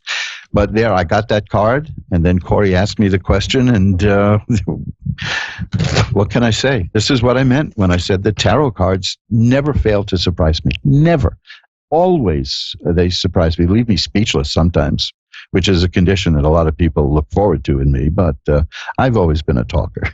I looked back one time, I saw that from the time I went out into the world and got my first little job. My first job was in a warehouse in a packing room. I guess that's a form of communication. I was sending packages out to people, but I noticed that everything I ever did in work was about communicating with people. It was about communication. This is just very funny to me. I mean, I spent some time in marketing and advertising. I was a copywriter for a television news show. I did that before I was 20. Let's see, what else? I worked in a camera store for years, and I did that remember camera stores? I did that because I had a dark room. Remember dark rooms? And I was into photography. And if you work in a camera store, not only can you use your expertise to advise people who are customers who come in, but you can get photographic equipment and supplies at a discount. So I did that. I'm a firm believer. I know that this is going to sound glib, but Alan Watts once said that a sensible person makes a living doing what they enjoy doing. That's not always possible. I had a job that did involve communication, but it was not a job I particularly liked. It was I was making calls to collect money for somebody whose clients owed him a lot of money. So I was the one who got the job to make the phone calls to make sure that they paid up. Not the most cheerful job I ever had, but hey, it was still communication. And this fits right in. And the tarot cards are about communication. They're not about anything other than that. They're about supplying information and making sure that even if what you hear is bad. And, I had a bit of bad news there for a couple of callers, but it's good to know that bad news comes to an end at some point. And it's good to know that it's coming so you can be prepared for it. That's why I think that overall there really is no such thing as bad news in a tarot reading. There may be news we don't like hearing, but it ain't bad, It ain't as bad as saint. I can hear some 3rd, 4th grade teacher drilling that into my head. But anyway, here we are, Reverend Elliot's Magical Window. If you want to know more about what I do and what I can do for you or with you, which is important, doing it with you, you can reach me through magic-works.com, magic-works.com. My email is asktarot@earthlink.net. And remember, I haven't mentioned this in a while, but see, I'll give you a free consultation just because you listen to the Ask One Radio Network. When people contact me and want a consultation to see about doing magical work or tarot reading, I charge them for that because I want to make sure that they're not just curiosity seekers. And a little bit of money, that's a commitment that makes them, that tells me that they're serious about this. I don't need the money from you because I know you're serious because you're listening to the Ask One Radio audience. So anybody who calls or contacts me at asktarot@earthlink.net and you want a free consultation, a free mini reading, be my guest and don't apologize. A lot of people send me an email and say, I'm sorry to bother you. No, I asked you to do it. So I will be more than happy to pull a few cards. Not everybody listening can get on the air tonight. So that's my gift. You can get a free consultation by sending an email to asktarot@earthlink.net. Tell me what your question is, and then we can see where to go from there. I would say over 90% of the time, the free mini reading answers the question, and we don't have to go any further than that. So take advantage of that.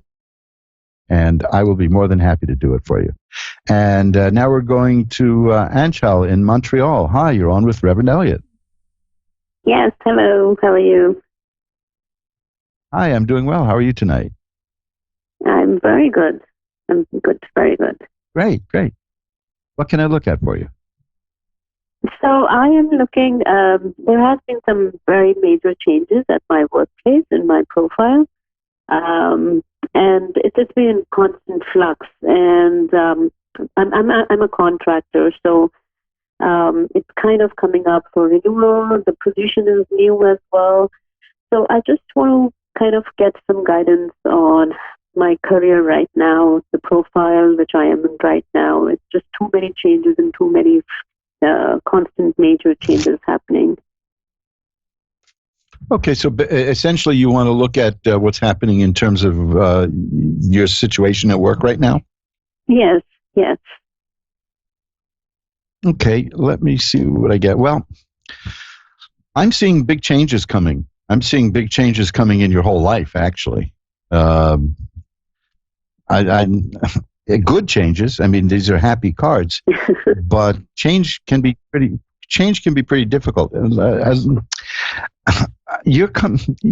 me put it to you this way: you're concerned about losing the job?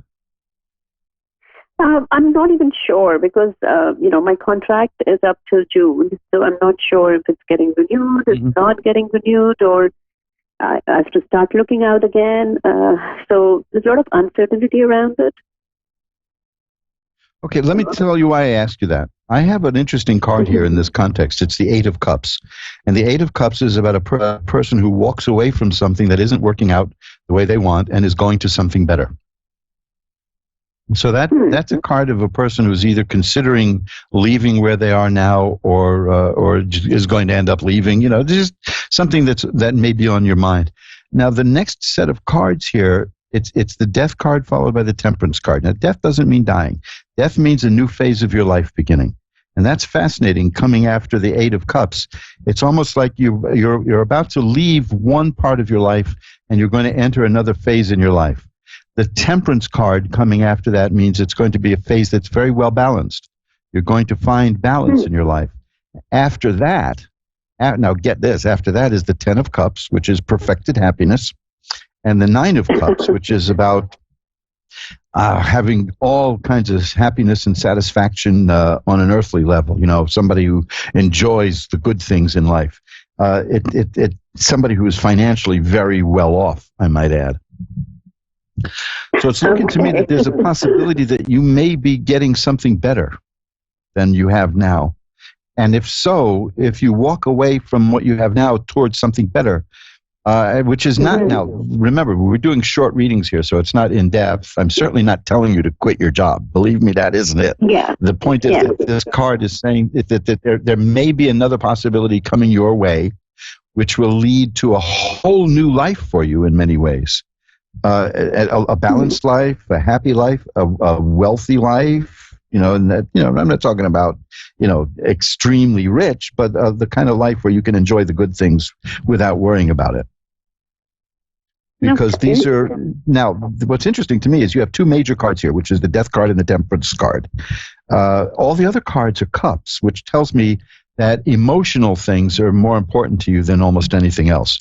It's about your feelings. It's about who you are in that sense. This is not, this is not to say that you're not a practical person, but that you will walk away from something that other people would love to have if it doesn't make you feel right, is what I'm seeing. Yeah. Yeah, no, you're bang correct on that. So keep an eye out, because I think that June is just around the corner, but Right. It looks like there may be something else. It looks like there may be something else coming your way. Okay. Okay. Yeah, but the And death it'll be card, very. is it the death Pardon? card that you mentioned? The death card you mentioned? The death. Um, Yeah, that card just that just means that one phase of your life is ending and another one is beginning. That's all. It doesn't mean dying. Okay. It definitely doesn't mean dying. I'll tell you, I've told this before in the air. I scared the hell out of somebody one time with that card when I was just starting to do readings, and he had a chance to buy a new business and leave New York City and go into a suburban area and open up a nice little business for a very good price. And he wanted to know what his life would be like if he did that.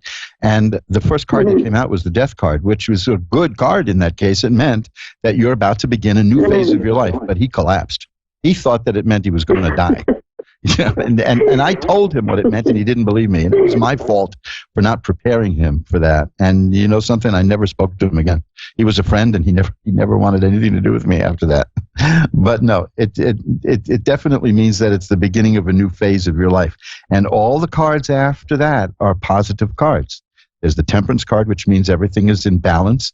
There's the Ten of Cups, which is perfected happiness, and there's the Nine of Cups, which is about sensual happiness.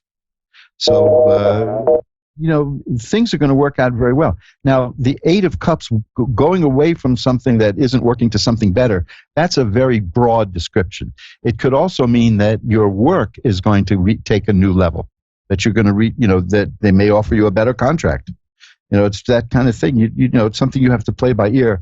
And it's not something that I can go into in depth with you. I mean, that would take like a 20-minute, half-hour reading, but it could be done. The thing is that it's looking really good for you. Whatever, I'm going to put it this way. According to these cards, whatever it is that you decide to do, you're going to make the right decision.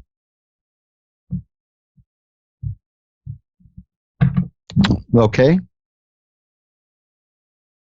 Oh, have we lost you? Oh, have we? So, Anchal in Montreal, if you were listening still, I certainly hope that you heard that ending there, and you can definitely check out the rest of this reading at askoneradio.com. In the archive in a day or so, the show will be up at the archive. Sometimes it'll be, I've seen it up within hours of the show ending. But you're about to enter a really good phase in your life, and you're going to really get an awful lot of enjoyment out of it. Well, we're all shuffled up. Let's see if we can get another call in before. Oh, the time just flies by. Angie in Trinity, North Carolina. Hi, Angie. You're on with Reverend Elliot. Hi. Hi, Angie. How are you doing today? Hello. I'm doing good. How about you? Oh, good. Doing well. Doing well. What can I look at for you? Well, I was wanting to look at as in relationship status with me and Adrian. If things are going to eventually work out and that we'll be back together, what our future holds for both of us. Let's see. The first card I've got, and I'm going to shuffle up and get some more, is the Ace of Cups, and that's a good sign because you're asking about romance, and the cups are about romance and emotion, and the ace is about a beginning. Now, that doesn't necessarily mean a new relationship. It could mean, in this case, a new level in the relationship with somebody you had been involved with, and so it's a good sign that it's the Ace of Cups. It means that what you're interested in asking, the cards are going to respond to. So I'm going to shuffle them up a little more and see what we get. Now, now you broke up once before, right? Yes. Okay, because that's here. I mean, I see that here in the cards I have. It's very clear. I know you mentioned there's an X, so obviously but there's a Three of Swords and there's the Eight of Cups, and you can't get a clearer indication of a relationship ending than that. So the question is, what's going to happen now? Are you going to get back together? And I'm seeing that there's a very good chance of that, and I'll tell you why. I have the Sun here. The card of the Sun is a card of healing and growth. So looking at the relationship as a wounded relationship, as a relationship that didn't work out, this is a good indication that you can repair it, is having the card of the Sun. The Three of Cups is here, and that is a card that says that this could come about because of friends, but also on a broader level, that card means the completion of a matter in plenty. It means something working out. It means getting what you want. You know, and the threes are about completion in tarot, and the Three of Cups is about completion in a good way. And then there's the Ten of Cups, which I had earlier for people, which is a card of perfected happiness. So I'm saying that what I'm seeing in these cards that there's a very definite chance, a more than an even chance, of being able to get back together and repair this relationship if you work at it. That's what you wanted to see? Yes, that is what I want to see. Because so remember, the key is the Sun, because the Sun is about healing and growth, and that implies work. And that means that in order to pull this off, there's going to have to be work on both your parts. And you're both going to have to want that and work for it. But if you do, it looks very good. Wonderful. And just trying to get him to communicate is the hard part, because he's very, how do you say, he's very, like quiet, like, to tell him about and talk and talk about what's going on, because we had an issue because of some rumors that somebody had told me, and just made things really bad. Oh yeah. But maybe you know, people can mess things up, can't they? They can get in the way. They can. Well, that's the card of the Sun, because that's where the healing is going to be needed. That's what is needed. Now, here's a card I got for somebody earlier, and I have it for you too. It's the Justice card. You've been treated badly. The Justice card means you're going to get you're going to get justice in this matter.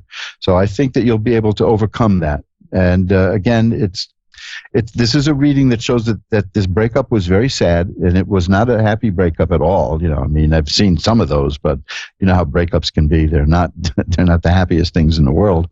But I do see a happy outcome here. So I think you can pull it off.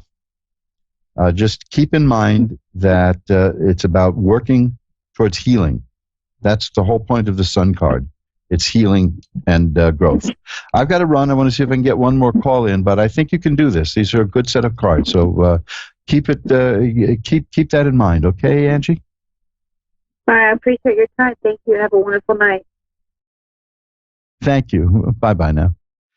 And let's just do this fast. I'm all shuffled up. Let's go to Evelyn in Jackson, Mississippi for the last call. Evelyn, you're on with Reverend Elliott. Hey, how you doing? I'm doing well. How are you tonight?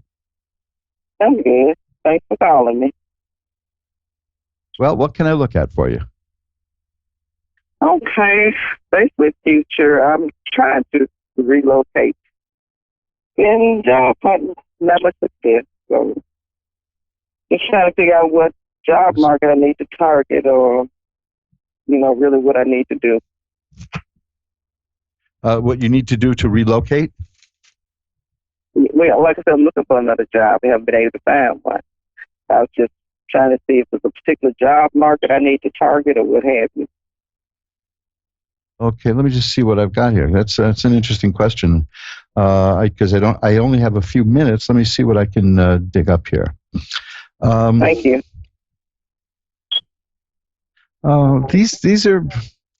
These are vague cards. I wish I could give you some, I wish I could give you something better than this. Let me just see. Well, first of all, this is the good news. This is the good part here. Is the Ace of Rods. The Ace of Rods means a new job. So bingo, right? Just like I get when a person asks me about romance, I got the cups, and there we have the Ace of Rods for you. The Eight of Swords is a card of a person who doesn't know what they're going to do next. It feels tied up and restricted. And that means you're not sure which way to go. The Eight of Rods tells me that situation is going to change very soon. And you'll know what to do, because the Ace of Cups is a card of happiness, the beginning of happiness. I'm going to give you a very literal interpretation of this next card, which is the Three of Coins. The Three of Coins is about a person who gets a job that's a temporary job and does so well at that they're asked to stay on. So don't dismiss the idea of a temporary position as you look, because that's an interesting card, and it's fascinating that came up just now that you asked about this. But that is a person. The Three of Coins is about a person who completes the job and does so well at it that they offer you more. Okay? Right. Right, So I appreciate that. It really helps. Don't be too hung up that right now you don't feel like that you can move, you know which way you're going. That's going to change. The Eight of Rods tells me that there's definite movement that's coming, and it's coming your way soon. The Ace of Cups tells me that you're going to be very happy about the way it changes. And the Three of Coins tells me that there's a temporary job in your future, and that is the one that is going to lead to other things. Okay. I've got to run now. I hope that answers the question. All right. Thank you so much, Elliot. My pleasure. Bye-bye now. And folks, that's it. That's the end of another session of Reverend Elliot's Magical Window, where we get together, as you heard, to not only delve into what is coming, but to see what's happening, to see what other people are up to in our lives, and to see what we can do to help good things come our way and deal with any bad things that may come our way. And I told you the cards were going to surprise me, and they sure did, especially when that one caller asked about having a child, and I had that card, the Empress, just sitting there waiting, and I didn't know how to bring it up. I didn't know how do you tactfully ask a question like that? By the way, are you going to have a kid? And there it was. She didn't. I didn't have to ask. She asked me. I told you these cards would just, they blow me away all the time. If you would like to have a reading of your own off the air, you do it just like this, except, it's just you and me, and there aren't a few million people listening. Drop me a line at asktarot@earthlink.net. Ask Tarot, AskTarot, asktarot@earthlink.net. It's my old-fashioned email. You can also find me through magic-works.com, magic-works.com. which is my website with all that stuff there. There's also all those things I mentioned that are at that site. There's also a contact page, and I answer that right away. When somebody drops me a line there, you're going to hear from me the next day, if not later, the same day. Also, check out mojoacademy.org. There is a book there that will change your life. I especially recommend look, I recommend this all the time. There's a book there called Unmasking Fear. I think you can tell that since we're in an election cycle now, and we're at the point where everybody's promising us the world and all kinds of good free stuff, and when that doesn't work, you know how politicians are. That's going to lead to them trying to scare us into voting for them. First they try to bribe you, and then they try to scare you. So, how many times have I seen this in all my years?